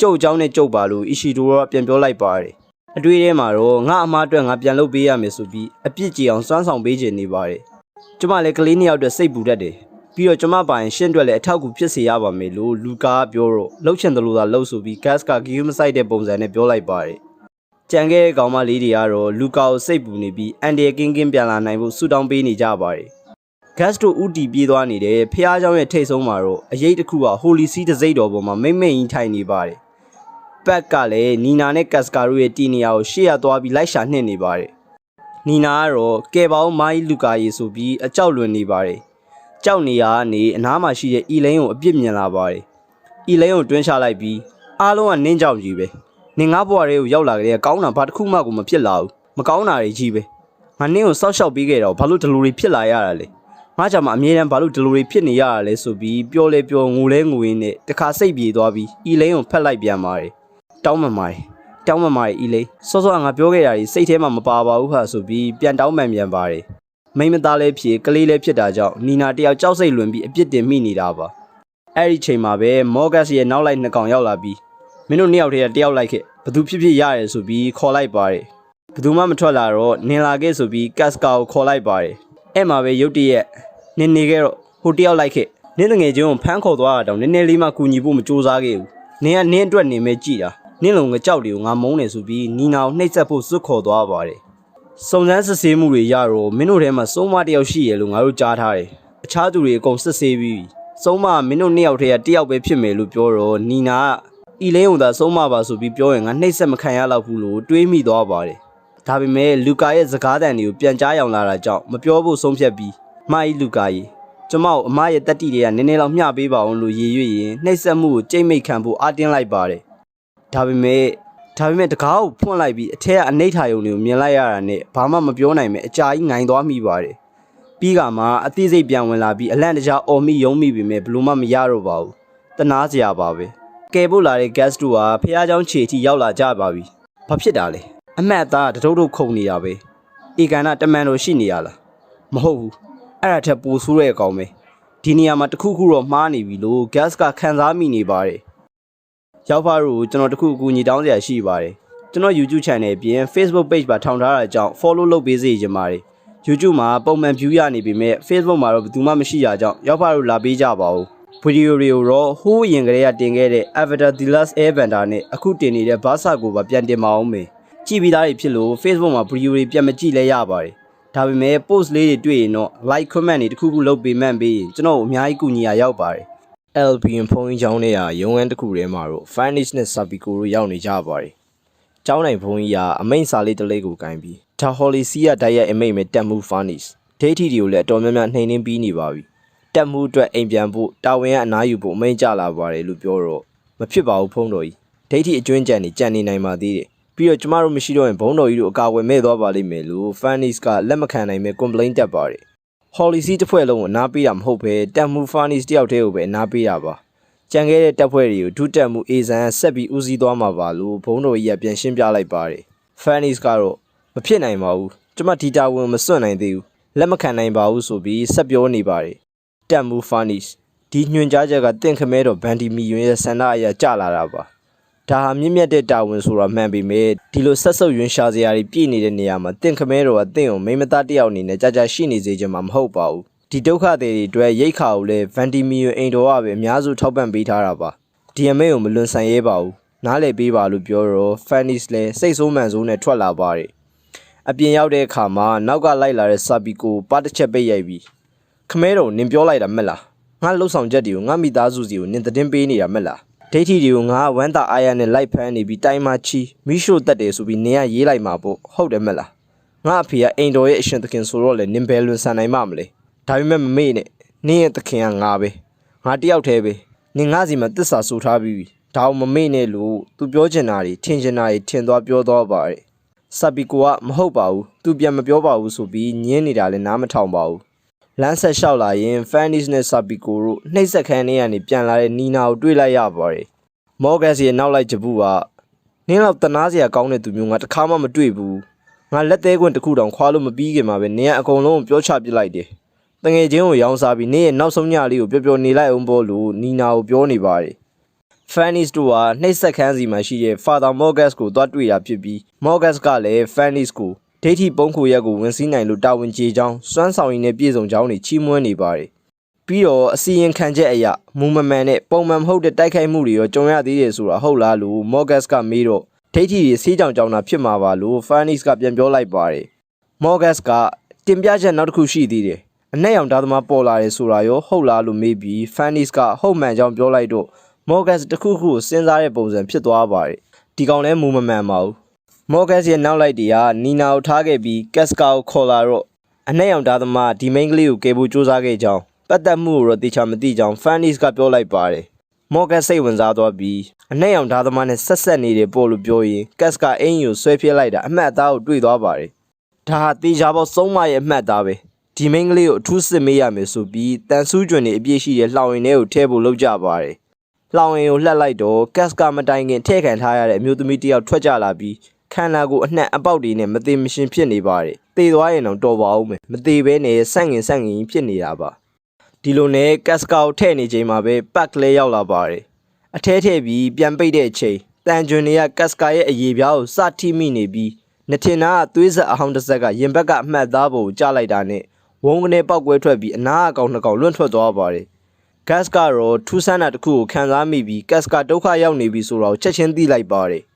လူကာဖះเจ้าရဲ့ပြတင်းပေါက်တစ်ချက်ကိုခဲနဲ့လှမ်းပေါက်လိုက်တော့အသက်ခက်ကြီးအမျိုးသမီးတစ်ယောက်ကတကားလာဖွင့်ပြီးလှေကားပါချပေးလိုက်ပါတယ်။ရှင်တို့နှစ်ယောက်ခဏပုံနေအောင်လို့မှားရင်အပေါ်တက်ပြီးဂျရုံးကခေါ်လိုက်လို့ရောက်လာတာဖြစ်ကြောင်းကိုပြောနေပါတယ်။အဲ့ဒီအချိန်မှာဝုန်းကနေအရေးတစ်ခုဖြတ်သွားလို့တယောက်ဖြတ်သွားရလားဆိုပြီးအဖွားကြီးကပြောလိုက်တော့မဟုတ်ပါဘူးအဖွားစိတ်ချင်တာပါလို့လူကာပြန်ပြောလိုက်ပါတယ်။ဂတ်ပြေးသွားတာမြန်လွန်းလို့တေချာမသိလိုက်တာပါ။ဂတ်ကတော့ကက်စကာကိုအတင်းလိုက်ရှာနေပါတယ်။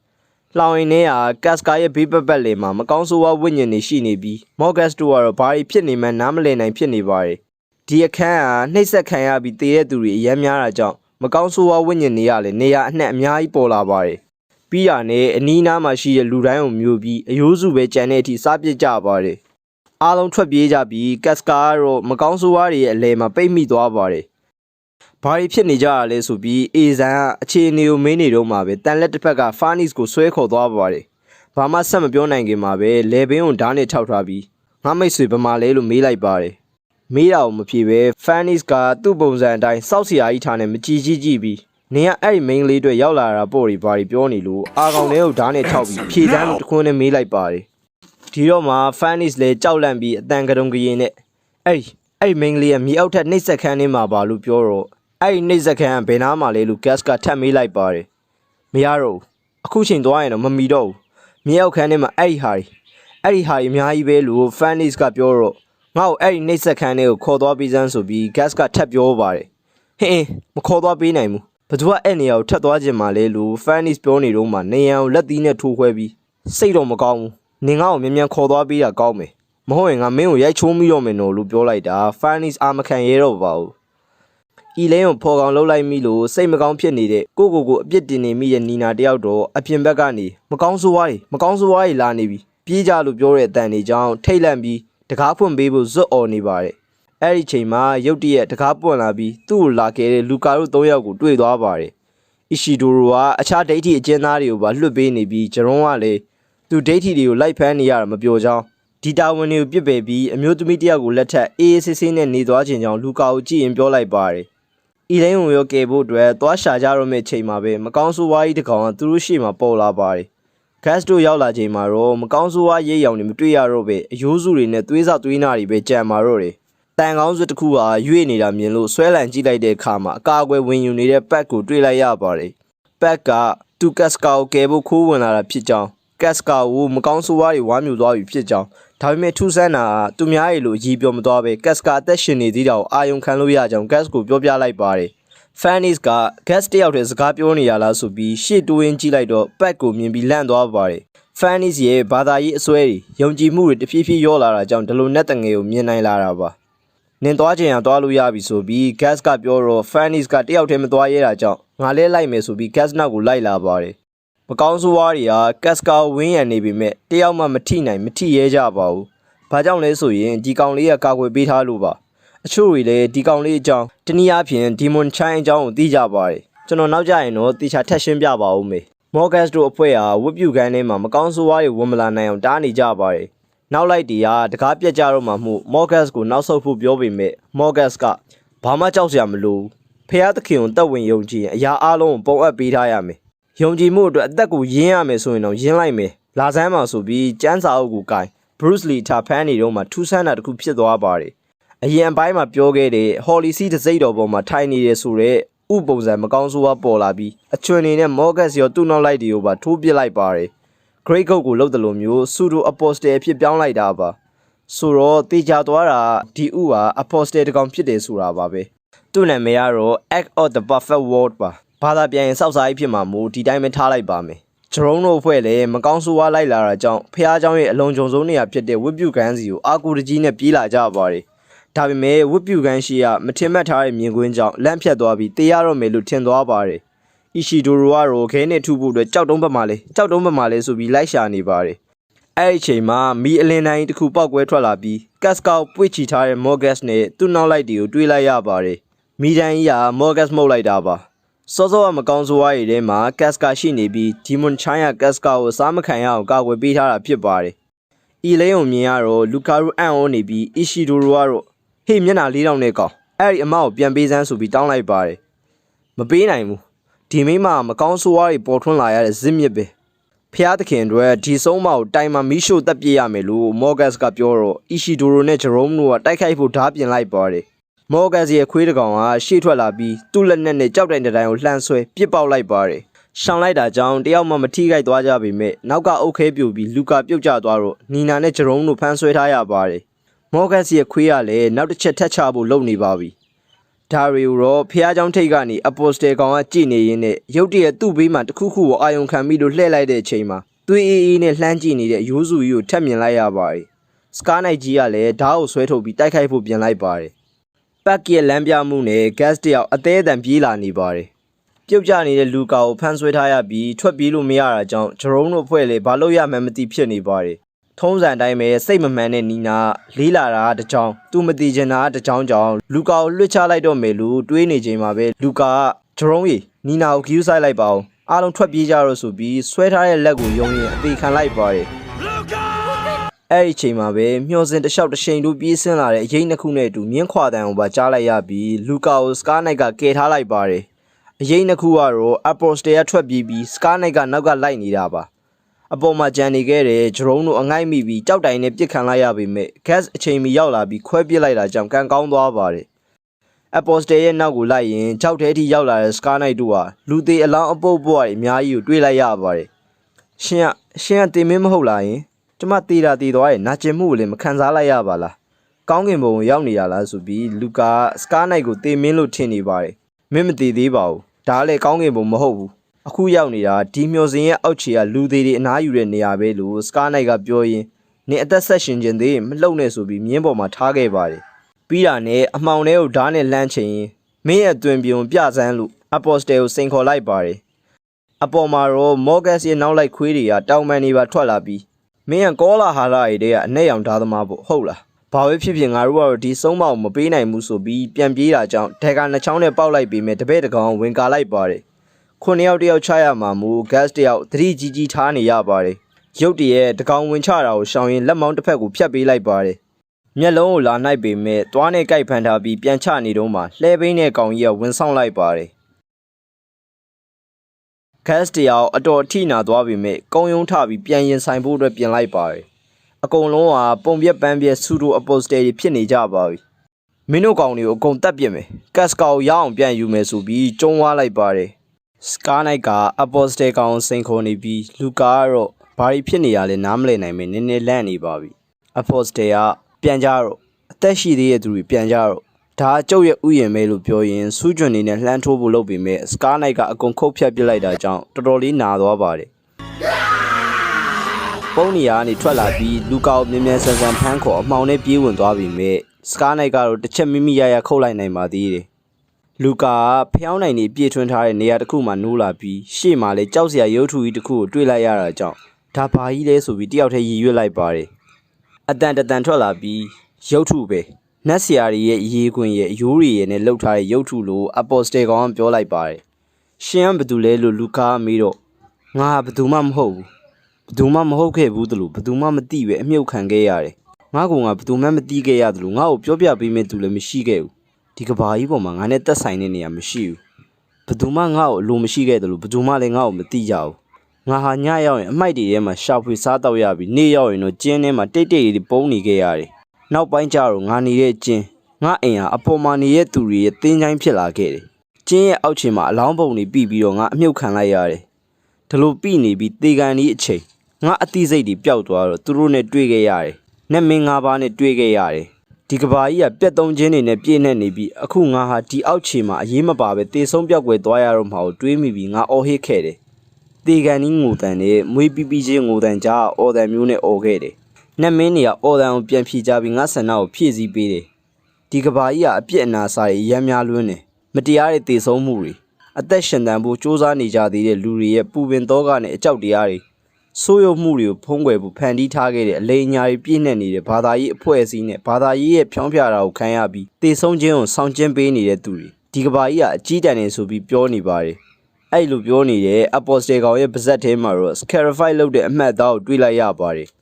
ဘာကြောင့်ရှိနေရလဲဆိုရင်ဒီကောက်မှာလူဘွားတော့တန်ဖိုးထားစရာခင်တွယ်စရာဘယ်သူမှမရှိခဲ့တော့ကော့ဟန်နေနဲ့တွေ့တဲ့အချိန်မှာသူ့ကိုယ်သူ scarify လုပ်ခဲ့ရတာပါဒါကြောင့်ဒီအမှတ်အသားသူ့ခန္ဓာကိုယ်မှာရှိနေတာပါgas ကတော့ဆူရိုအပေါ်စတယ်3កောင်လောက်နဲ့တပြိုင်တည်းချနေရပြီးတိုက်ခိုက်မှုတွေကိုကာရင်သူတက်နိုင်တဲ့လောက်ပြန်ချနေပါတယ်သူလဲခံရပြီမဲ့ဟိုကောင်တွေကတော့အလဲလဲအကွဲကွဲပိုအထိနာပါတယ်ဂျရုံးကတော့ gas ချတာကိုအခုမှပထမဆုံးမြင်ဘူးတာကြောင့်တအားအံ့ဩနေပြီးသူကဘလို့တော့မကောင်းဆိုးဝါးရည်နဲ့ဒန်းတူရီတူချနိုင်နေရတာလဲဟာလို့ပြောလိုက်ပါတယ်အီရှီဒိုရိုကဒါပေါ့ဗျာ तू ကကျုပ်လေးစားအားကြရတဲ့သူပဲလီလို့ဝမ်းသာအားရအားကြတဲ့မျက်လုံးတွေနဲ့ကြည်ရင်ပြောလိုက်ပါတယ်ဖန်နီစ်ကတော့အဲ့ဒီအနဲ့ရောင်ဓာတ်သမားပေါ်လာတဲ့အချိန်တိုင်းငါယုံကြည်မှုတွေကပျက်စီးသွားရတယ်ငါယုံကြည်ခဲ့တဲ့ကဘာကြီးကသူ့ကြောင့်အမြင်တွေအမြဲတမ်းပြောင်းနေရတယ်လို့ဖန်နီစ်ကတွေးနေပါတယ်လွတ်ပါဗျာကျုပ်ကိုလွတ်စမ်းပါလို့အီရှီဒိုရိုကအတင်းယုံနေတာကြောင့်မင်းသေးခြင်းလို့လားဆိုပြီးဂျရုံးကဆွဲဖမ်းထားရပါတယ်ကလေးအားနဲ့ယုံမရတာကြောင့်ပေါင်ကြားကိုနောက်ပြန်ကန်လိုက်တာဂျရုံးကဥကြည်သွားပါတယ်လွတ်သွားတဲ့အီရှီဒိုရိုကသူ့ရဲ့အထက်ကလက်နဲ့ကြောက်ခဲကိုကင်ပြီးမော့ဂတ်ကိုခေါင်းရိုက်ခွဲလိုက်ပြီးမြဲဟိုကတော့ဖြုံတော့မဖြုံပါဘူးနှုတ်သီးကောင်းတဲ့ကောင်ကငှက်မွေးရည်နဲ့ပြစ်တာကြောင့် gas ကလက်နဲ့ကာနေတော့မှအနောက်ကိုရောက်လာပြီးသူ့ခြေထောက်နဲ့ခေါင်းကိုဖမ်းဆုပ်ထားလိုက်ပါတယ်နင်အဲ့ဒီဆုံးမကိုဒီမီကိုခေါ်လာတာပြီးတော့အနဲ့ရောင်ဓာတ်သမားဒီနေရာကိုရောက်လာတာဒါတွေအားလုံးကအဲ့ဒီလူပေါ်ထွက်လာဖို့အကြောင်းရင်းတွေပဲလို့အပေါ်စတယ်ကောင်ကပြောလိုက်ပါတယ်အဲ့ဒီလူဆိုတာကတော့ Griffith ကိုပြောတာပါလူကာဘာလို့ကျမကိုဒီခေါ်လာတာလဲဘာလို့ဒီအကြောင်းတွေပြောပြနေရတာလဲလို့မေးနေတော့မှစကားနဲ့ရောက်လာပြီးဓာတ်နဲ့ဝင်ပိုင်းပြီးမြဲအရှောင်မြန်လို့လွတ်သွားပါတယ်ဘသူဖြစ်ရပါတယ်ငါမပြောက်ွယ်သွားခင်လေးမှာတယောက်ယောက်နဲ့စကားပြောချင်ုံပါပဲလို့အပေါ်စတယ်ကအမှောင်ထဲကနေပြောလိုက်ပါတယ်တီမင်းရှင်တို့ကဘာတွေလဲလို့လူကာကမေးတော့ဒါတီမျိုးတွေနဲ့မဆိုင်တဲ့ကိစ္စတွေပါမင်းဝင်မပါတာကောင်းမယ်ဆိုပြီးစကားနိုင်ကအနားမှာတွေ့တဲ့ဘဲဟဲလစ်တလုံးပါဇက်ထဲကောက်ထက်လူကာကိုခေါ်ပြီးအပြင်ထွက်လာလိုက်ပါတယ်အပြင်မှာလည်းသူတို့ကိုအန်ဒီရဲ့စီးကြိုနေပါတယ်ခြေသေးတွေကမျက်နှာကိုဖောက်ဝင်နေပြီးကြံတဲ့ကောင်တွေကပါလက်နှစ်ဖက်ကိုချုပ်ထားတာကြောင့် gas ကဘာမှလုံးမရဖြစ်နေပါတယ် မော်ဂတ်စ်ကကက်စကာကိုမီးရှို့တက်ဖို့အခြားနေရာစီကိုပြန်ထွက်သွားပြီးအီရှီဒိုရိုပါကပ်ပါသွားပြန်ပါတယ်ဒီကောင်ကိုတော့စောက်ကလေးမှုလူရမသွင်းတဲ့ပုံပါပဲရှိမှန်းတော့မသိကြပါဘူးအချုပ်ခံထားရတဲ့ gas ကိုလှည့်ဘိန်းနဲ့နှစ်ချက်စင်ပိတ်ရိုက်လိုက်တာကြောင့်လဲကျသွားပါတယ်ဒါအောင်မကျေနပ်သေးပဲညှက်နဲ့ပြန်ဆွဲထူပြီးထက်ရိုက်တဲ့ချိန်မှာ gas ကရှောင်ဖို့မမီတော့တာကြောင့်လက်ကအမြောက်နဲ့ထုအပေါ်အကောင်တော့ဓာတ်နဲ့ခုန်ပြီးခုတ်လိုက်ပါတယ်နှစ်ကောင်တော့ရှော့သွားပါပြီလက်အတူထဲမှာအမြောက်ကြီးရှိနေတာဟာဆိုပြီးဂျရုံးကတော့အံ့ဩပြီးရင်အံ့ဩနေပါတယ်အရှိန်နဲ့ပြန်ပြီးလာတိုက်ခိုက်တဲ့နောက်တစ်ကောင်ကိုချိန်ကိုက်ဘုံနဲ့ထုပြီးဓာတ်နဲ့ပါထပ်ထိုးပေးလိုက်ပါတယ်နှုတ်သီးနဲ့ဆူတို့အပေါ်စတယ်ကဝင်ချတဲ့ခါမှာတော့သူ့လက်နက်နဲ့တမင်ဖမ်းခံပြီးဂက်စ်ရဲ့ဓာတ်ကပိုရှိတာကြောင့်လေဘင်းကိုလှမ်းခုတ်လိုက်တာပွဲသိမ်းသွားပါတယ်ကိုတန်ရာကိုစိတ်မပူပဲကက်စကာကိုသွားရှာဖို့လောနေတဲ့ဂက်စ်တို့စီမှာအဆောက်အုံကြီးကရုတ်တရက်ပြူလာတာကြောင့်ငလျင်လားလို့ထင်မိသွားပါတယ်တကယ်ကတော့မြေအောက်ထဲကမကောင်းဆိုးဝါးကြီးလူရဲ့ထိုးထွက်လာကြတာကြောင့်ပြိုလာတာပါအချိန်ကြီးလာပြီပဲလို့စကားနိုက်ကတွေးနေတော့မှာပဲသူ့မြင်းကမကောင်းဆိုးဝါးကြီးကြားထဲကပြေးလာပြီးစကားနိုက်ကခုန်တက်ရင်လူကာကိုပါကယ်ထုတ်သွားပါတယ်ဟော်လီစီတပ်ဖွဲ့တွေကတော့ထွက်ပြေးတဲ့ဒိတ်ထီတွေအားလုံးပြန်ဖမ်းမိပေမဲ့ဖန်နီစ်ပြောင်းနေလို့ခေါင်းမီးတောက်နေကြပါတယ်မကောင်းဆိုးဝါးကိုမယုံကြတဲ့သူတို့အနားမှာနေရန်ကြီးပြိုသွားပြီးမကောင်းဆိုးဝါးတွေဒုတယ်လိုက်ပေါ်လာတာကြောင့်အကုန်တက်ဆုပ်ထွက်ပြေးနေကြရပါတယ်အဆောက်အဦကြီးပြိုနေပြီးဖန်နီစ်ကပြုတ်ကျသေးတော့မဲ့ချိန်မှာဆာပီကိုကဝင်ကယ်ထားလိုက်ပါတယ်Albion ဖျားเจ้าကလည်းပြက်စီးပြီးအဆောက်အဦအပြက်ကလာရောင်အောက်မှာတော့ God Hand ပုံစံလက်ပုံစံကြီးဖြစ်နေပါတယ်ဒုက္ခသည်စကန်မှာလည်းမကောင်းဆိုးဝါးဝင်ပူးပြီးအချင်းချင်းတွေကြိုက်ဖြတ်စားတောက်နေကြပါတယ်အသိစိတ်ရှိသေးတဲ့လူတွေကတော့ Albion ဖျားเจ้าစီကိုအာကိုတကြီးနဲ့ပြေးလာနေကြပါတယ်အဆောက်အဦပြက်တွေကြားထဲကနေ gas ကကုန်းယုံထလာပြီးအောက်ကိုကြည့်လိုက်တဲ့အခါမှာတော့ဒုက္ခသည်စခန်းတဲတွေကထူးဆန်းတဲ့ပတ်တန်တစ်မျိုးနဲ့မီးလောင်ကျွမ်းနေတာကိုမြင်လိုက်ရပါတယ်ဖျားเจ้าထဲမှာမကောင်းဆိုးဝါးတွေရှိလို့အပြင်ထွက်လာတဲ့ Holly စီတပ်ဖွဲ့နဲ့အပြင်မှာမကောင်းဆိုးဝါးတွေရှိတာကြောင့် Albion စီကိုအာကိုတကြီးပြေးလာတဲ့ဒုက္ခသည်တွေစုံပြီးမကောင်းဆိုးဝါးတွေကြားထဲမှာညက်နေကြပါပြီအဲ့ဒီချိန်မှာပဲရုတ်တရက်မီလုံးကြီးတွေကမကောင်းဆိုးဝါးတွေကိုဝါမျိုးပေါက်ကွဲသွားတာကြောင့်အသက်ချမ်းသာရသွားကြပါတယ်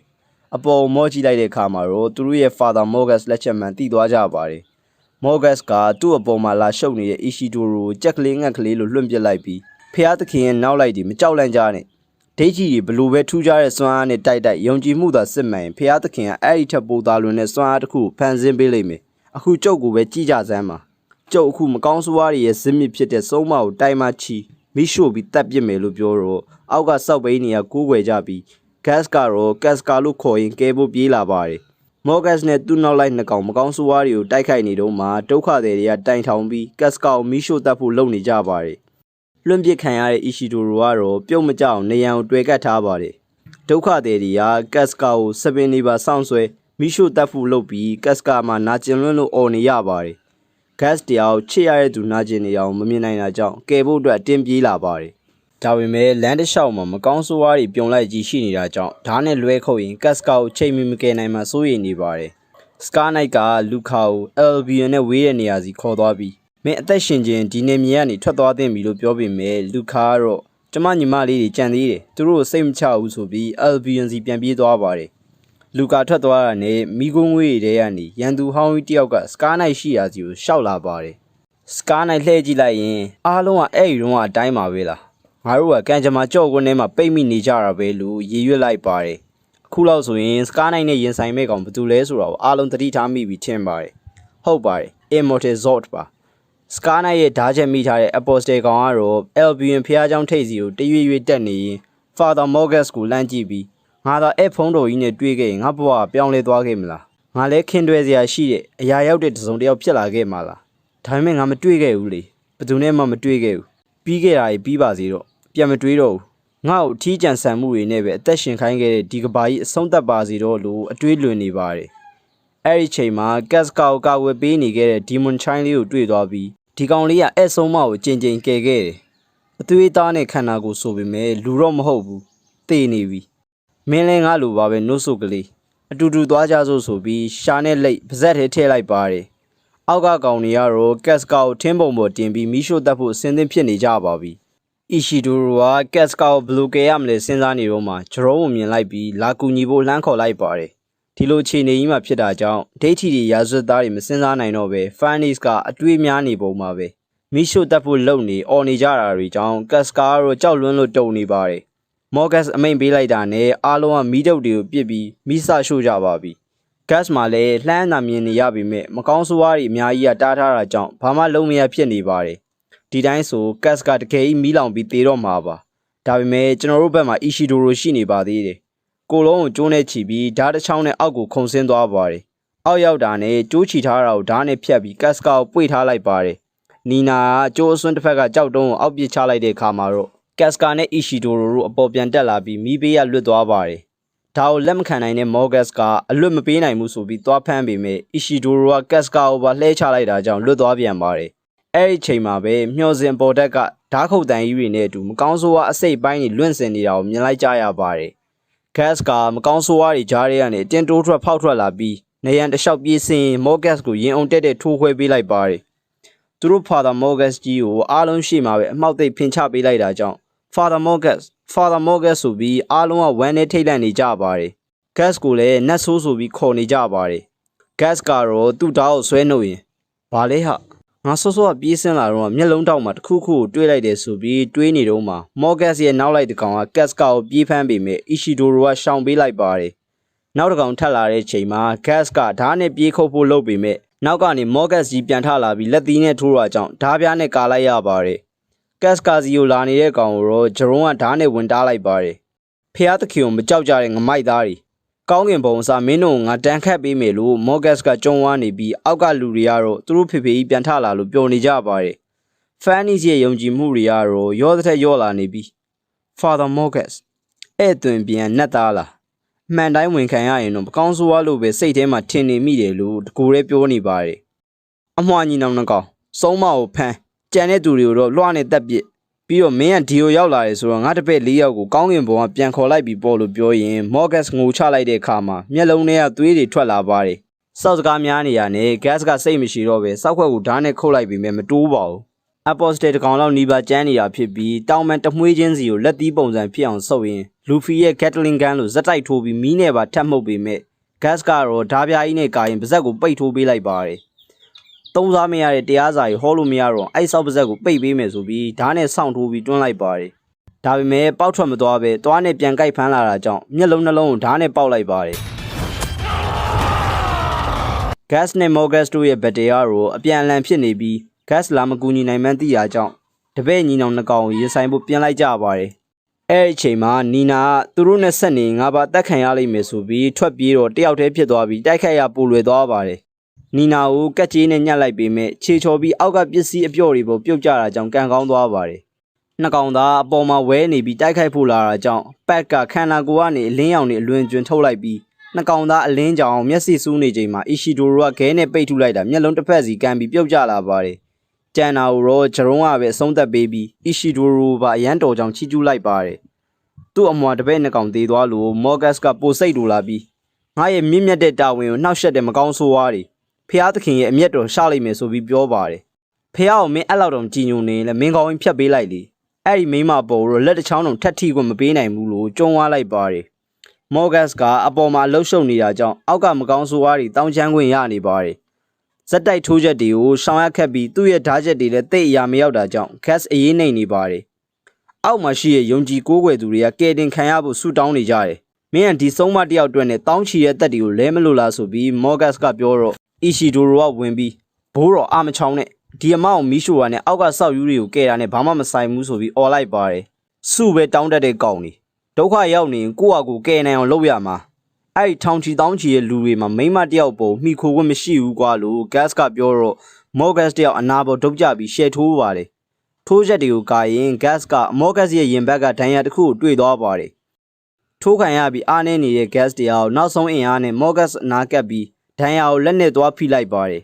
Morgus ကဒါကိုသတိမထားမိပဲတမန်ကရှန်ကတင်ပြီး gas ကိုပဲလှိမ့်ပိတ်ချနေပါတယ်တာမန်လူတယောက်ဆိုရင်စစ်စစ်ညံ့ညံ့ကြေသွားနိုင်တဲ့တိုက်ခိုက်ချက်ကနေ gas ကကုန်းယုံထလာပြီးမင်းတို့လိုစောက်ဘောကြီးနဲ့မတူတာငါကိုလှုပ်เสียရှိတာကိုအရင်လှုပ်တတ်တယ်ကွာလို့ပြောပြီး Morgus ရဲ့ရင်ဘတ်မှာ gas စောစောကထည့်လိုက်တဲ့ဘုံကပောက်ကွဲသွားတာကြောင့်ဓားပြားနဲ့ကာလိုက်ပါတယ်ပြီးတာနဲ့အချိန်မဆိုင်ပဲပောက်ကွဲတဲ့ဒဏ်ရာဘို့ဓားနဲ့ဆင့်ပြီးခုတ်ပါတယ်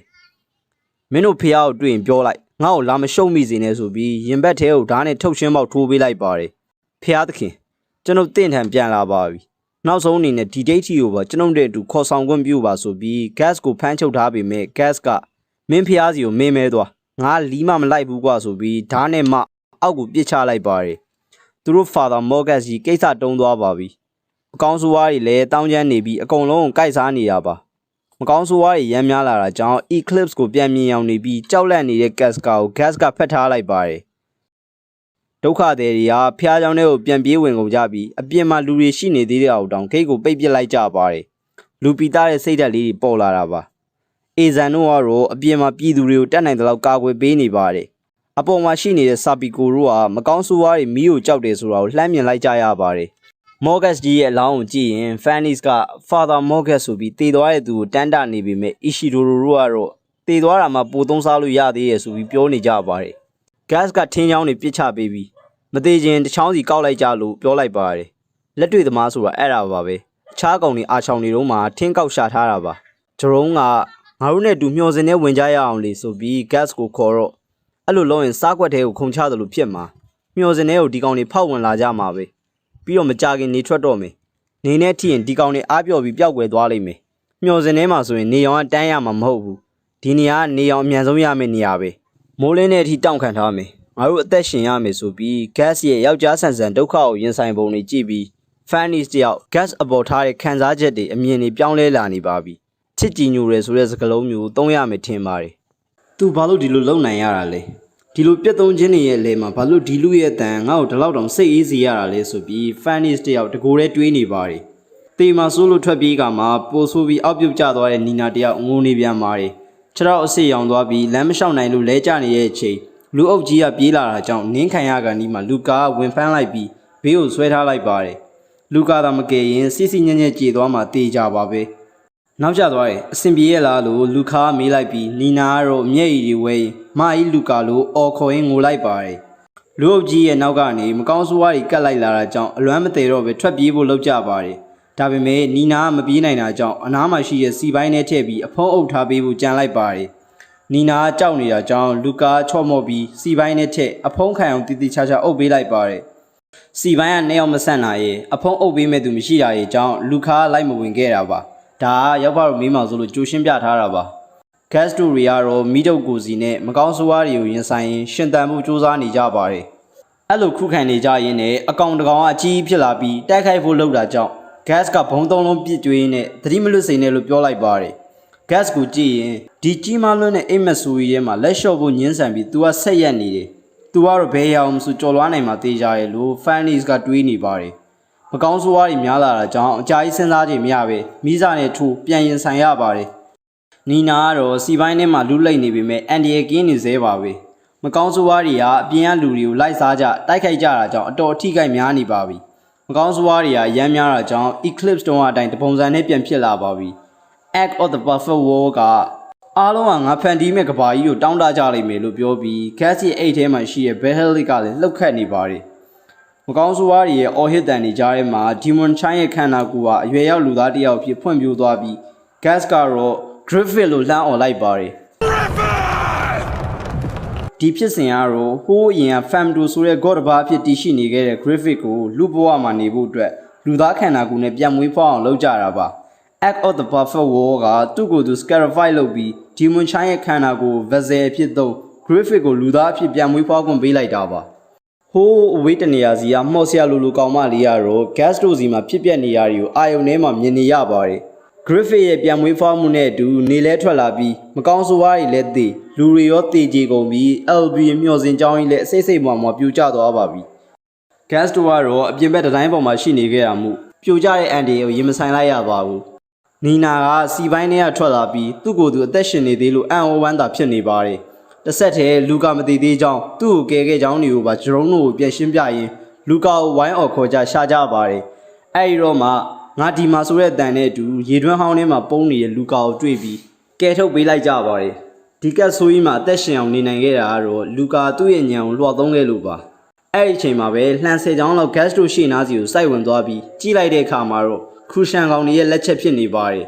်ဒီကောင်တွေကသူတို့ဗျာဒိတ်တော်တွေထဲမှာပြောထားတဲ့အတိုင်း LBM မှာကတ်ပေးကြပြီး Griffith ပြန်လည်မွေးဖွားလာမှာကိုသိလို့ဖမ်းဖို့လာကြတာပ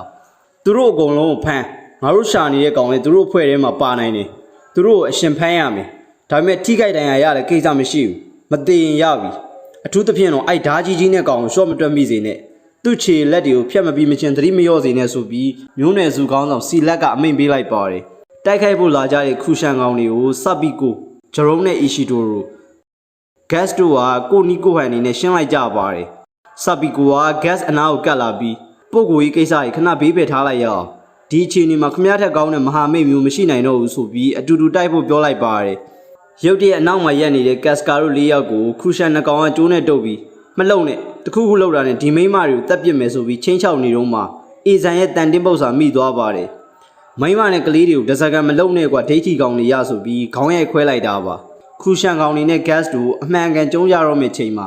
ရုတ်တရက်မြေကြီးတွေတုံလောက်အောင်ပြင်းထန်တဲ့ခြေလမ်းကြီးတွေနဲ့တူလမ်းလျှောက်နေတဲ့ကောင်ကြီးကိုတွေ့လိုက်ရပါတယ်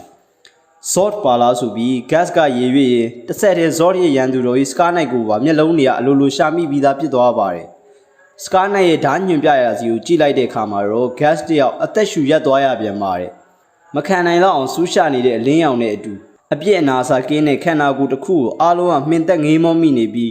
gas ကတော့ Griffith လိုရေရွေ့ရင်အံကိုကြိတ်လိုက်ပါတယ်။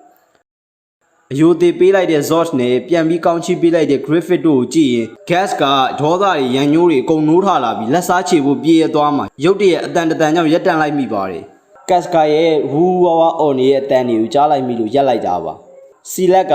အားလုံးပဲအဲ့ဒီကောင်ဖမ်းကြဆိုပြီး Griffith ကိုဖမ်းဖို့အမိန့်ပေးလိုက်တော့ဖြစ်ပါမလားအရှင်စီလက်ဆိုပြီးသူ့နောက်လိုက်တွေကပြန်မေးပါတယ်။မင်းတို့စိတ်ကိုအေးထားဒါဟာငါတို့ဘာကီဘာကမျိုးနွယ်ရဲ့ဂုံတိတ်ခါကိုပြန်ယူဖို့အတွက်အရေးပါတယ်။ငါတို့မျိုးနဲ့200ချီပြီးပြည်နေတန်းခံနှိပ်စက်တန်းခံခဲ့ရတာတွေကိုမေ့သွားပြီလားအခုပင်မတက်တွေရောက်မလာခင်သူ့ကိုဖမ်းဆိုပြီးအမိန့်ပေးလိုက်တာနဲ့ခူရှန်နေလဲသွားတိုက်ခိုက်ကြပြီမဲ့ဇော်ရဲ့လက်ချက်နဲ့တွေကိစ္စတုံးကိုရပါတယ်ခူရှန်နေဇော်စီအာယိုရောက်နေတော့ဖာနီဇူတွေကထွက်ပြေးသွားကြပြီး gas နဲ့ casca ပဲကြံခဲ့ပါတယ် casca က Griffith ရှိရာကိုလက်လန်းနေရင်းနဲ့လာမင်းကြီးကိုလိုချင်လို့ပူဇာနေတဲ့ကလေးတယောက်လို Griffith စီသွားဖို့လုပ်နေပါတယ် casca ကစိတ်မမှန်လို့လုံးမိရဆိုပေမဲ့ gas နေရာကနေဝင်စင်းစားကြည့်ကြပါဘလောက်ရင်နာရမလဲဆိုတာကိုတွေးကြည့်လို့တော့မရပါဘူးအတော်ဝေးဝေးရောက်ပြီးမှ gas နဲ့ gas ကမပါလာမှန်းသိလို့ပြန်သွားမယ်ဆိုပြီးအတင်းလုံနေတဲ့ Ishidoro ဂျရုံးကဆွဲထားရပါတယ်သူတို့နှစ်ကောင်ကိုက်နေပေမဲ့အေဇန်တို့ကတော့ရှေ့ရမြင်ကွင်းကြောင့်မျက်လုံးမျက်စံပြူးနေရပါပြီကလေးမိန်းမမကြံအကုန်တတ်တဲ့အကျန်းဖက်ကူရှန်ပင်မတက်ကြီးတစ်စက်လုံးချီတက်နေတာကိုမြင်လိုက်ကြရပြီးကန်ကောင်းတာကသူတို့ကကြောက်ဆွင်းနေနဲ့ကွယ်နေလို့ကူရှန်တွေကမမြင်လိုက်ကြပါဘူးgas တို့ရှိရာဘက်စီမှာလည်း Griffith က Zord ကိုစီရင်ပြတ်ထွက်သွားတာကိုတွေးလိုက်ရပါတယ် Griffith ကတောင်ပန်ရှိရဲ့ကောင်စီးပြီးအသားအရပြန်ထွက်သွားနိုင်ပေမဲ့ gas ကတော့မြင်းတကောင်စီး gas ကိုလက်တစ်ဖက်မှာပွေရင်ဓာတ်တစ်ချောင်းနဲ့ခူရှန်ကောင်တွေကိုခုတ်ဖြတ်ပြီးဖောက်ထွက်ဖို့ကြိုးစားနေပါတယ် gas အတွက်ကြမှာအရာရာခက်ခဲနေတာပါဒါပေမဲ့အဲ့လိုခက်ခက်ခဲခဲရုန်းကန်နေခဲ့ရလို့လေ gas the black swordsman ဆိုတာဖြစ်လာတာပါဒါလောက်ကြီးရဲ့စစ်တပ်ကြီးကိုဖောက်ထွက်ရမှာအသက်မှရှင်နိုင်ပါမလားဆိုပြီးစပီကိုကစိုးရိမ်တကြီးပြောလိုက်ပေမဲ့လူခါနဲ့အီရှီဒိုရိုကတော့သူတေချာပေါက်လွတ်မြောက်ပါလိမ့်မယ်ဆိုပြီးဝမ်ပန်တတာပြောလိုက်ပါတယ်အီရှီဒိုရိုကအားလုံးကိုနှုတ်ဆက်ပြီး gas ကိုတစ်ခေါက်ထပ်ရှာဖို့ထွက်လာခဲ့ပါတယ်ဖန်နီစ်ကတော့သူ့ချက်ဝတ်တွေကိုချွတ်ဘာသာရေးခိုင်းတွေကထွက်ကြောင်းအေဇန်ကိုပြောပြီး gas နောက်ကိုလိုက်တော့မယ်လို့နှုတ်ဆက်ခဲ့ပါတယ်အားလုံးကအံ့ဩနေကြပြီးစပီကိုကတော့သူ့ဘဝရဲ့သခင်မနောက်ကိုဆက်လိုက်လာခဲ့ပါပြီအခုဆိုရင် Versac 2016ကပြီးဆုံးသွားပြီဖြစ်ပြီးကျွန်တော်ရဲ့10ရက်ဆက်ဗီဒီယိုတင်ပေးမယ်ဆိုတဲ့ mission လည်းပြီးဆုံးသွားပါပြီ။ဂျားထဲမှာတရက်ပြက်ခဲ့တာကိုတော့ရောက်ဖားလို့နားလည်ပြီးလို့ကျေးဇူးတင်ပါတယ်။ကျွန်တော်တရက်2ရက်လောက်ပေးနာပါဦး။နောက်ရက်ဒီကြမှာပြန်တွေ့ကြတာပေါ့။ကျွန်တော်မနေ့ကပြောထားတဲ့အတိုင်း Facebook page ကို follow လုပ်ပေးကြပါဦး။ page link ကိုတော့ပင်ခွန်းမှတ်မှာချထားပေးပါမယ်။ကျွန်တော်ရဲ့ဗီဒီယိုတွေကိုသဘောကျတယ်ဆိုရင် channel ကို subscribe လုပ်ပေးသွားကြပါဦး။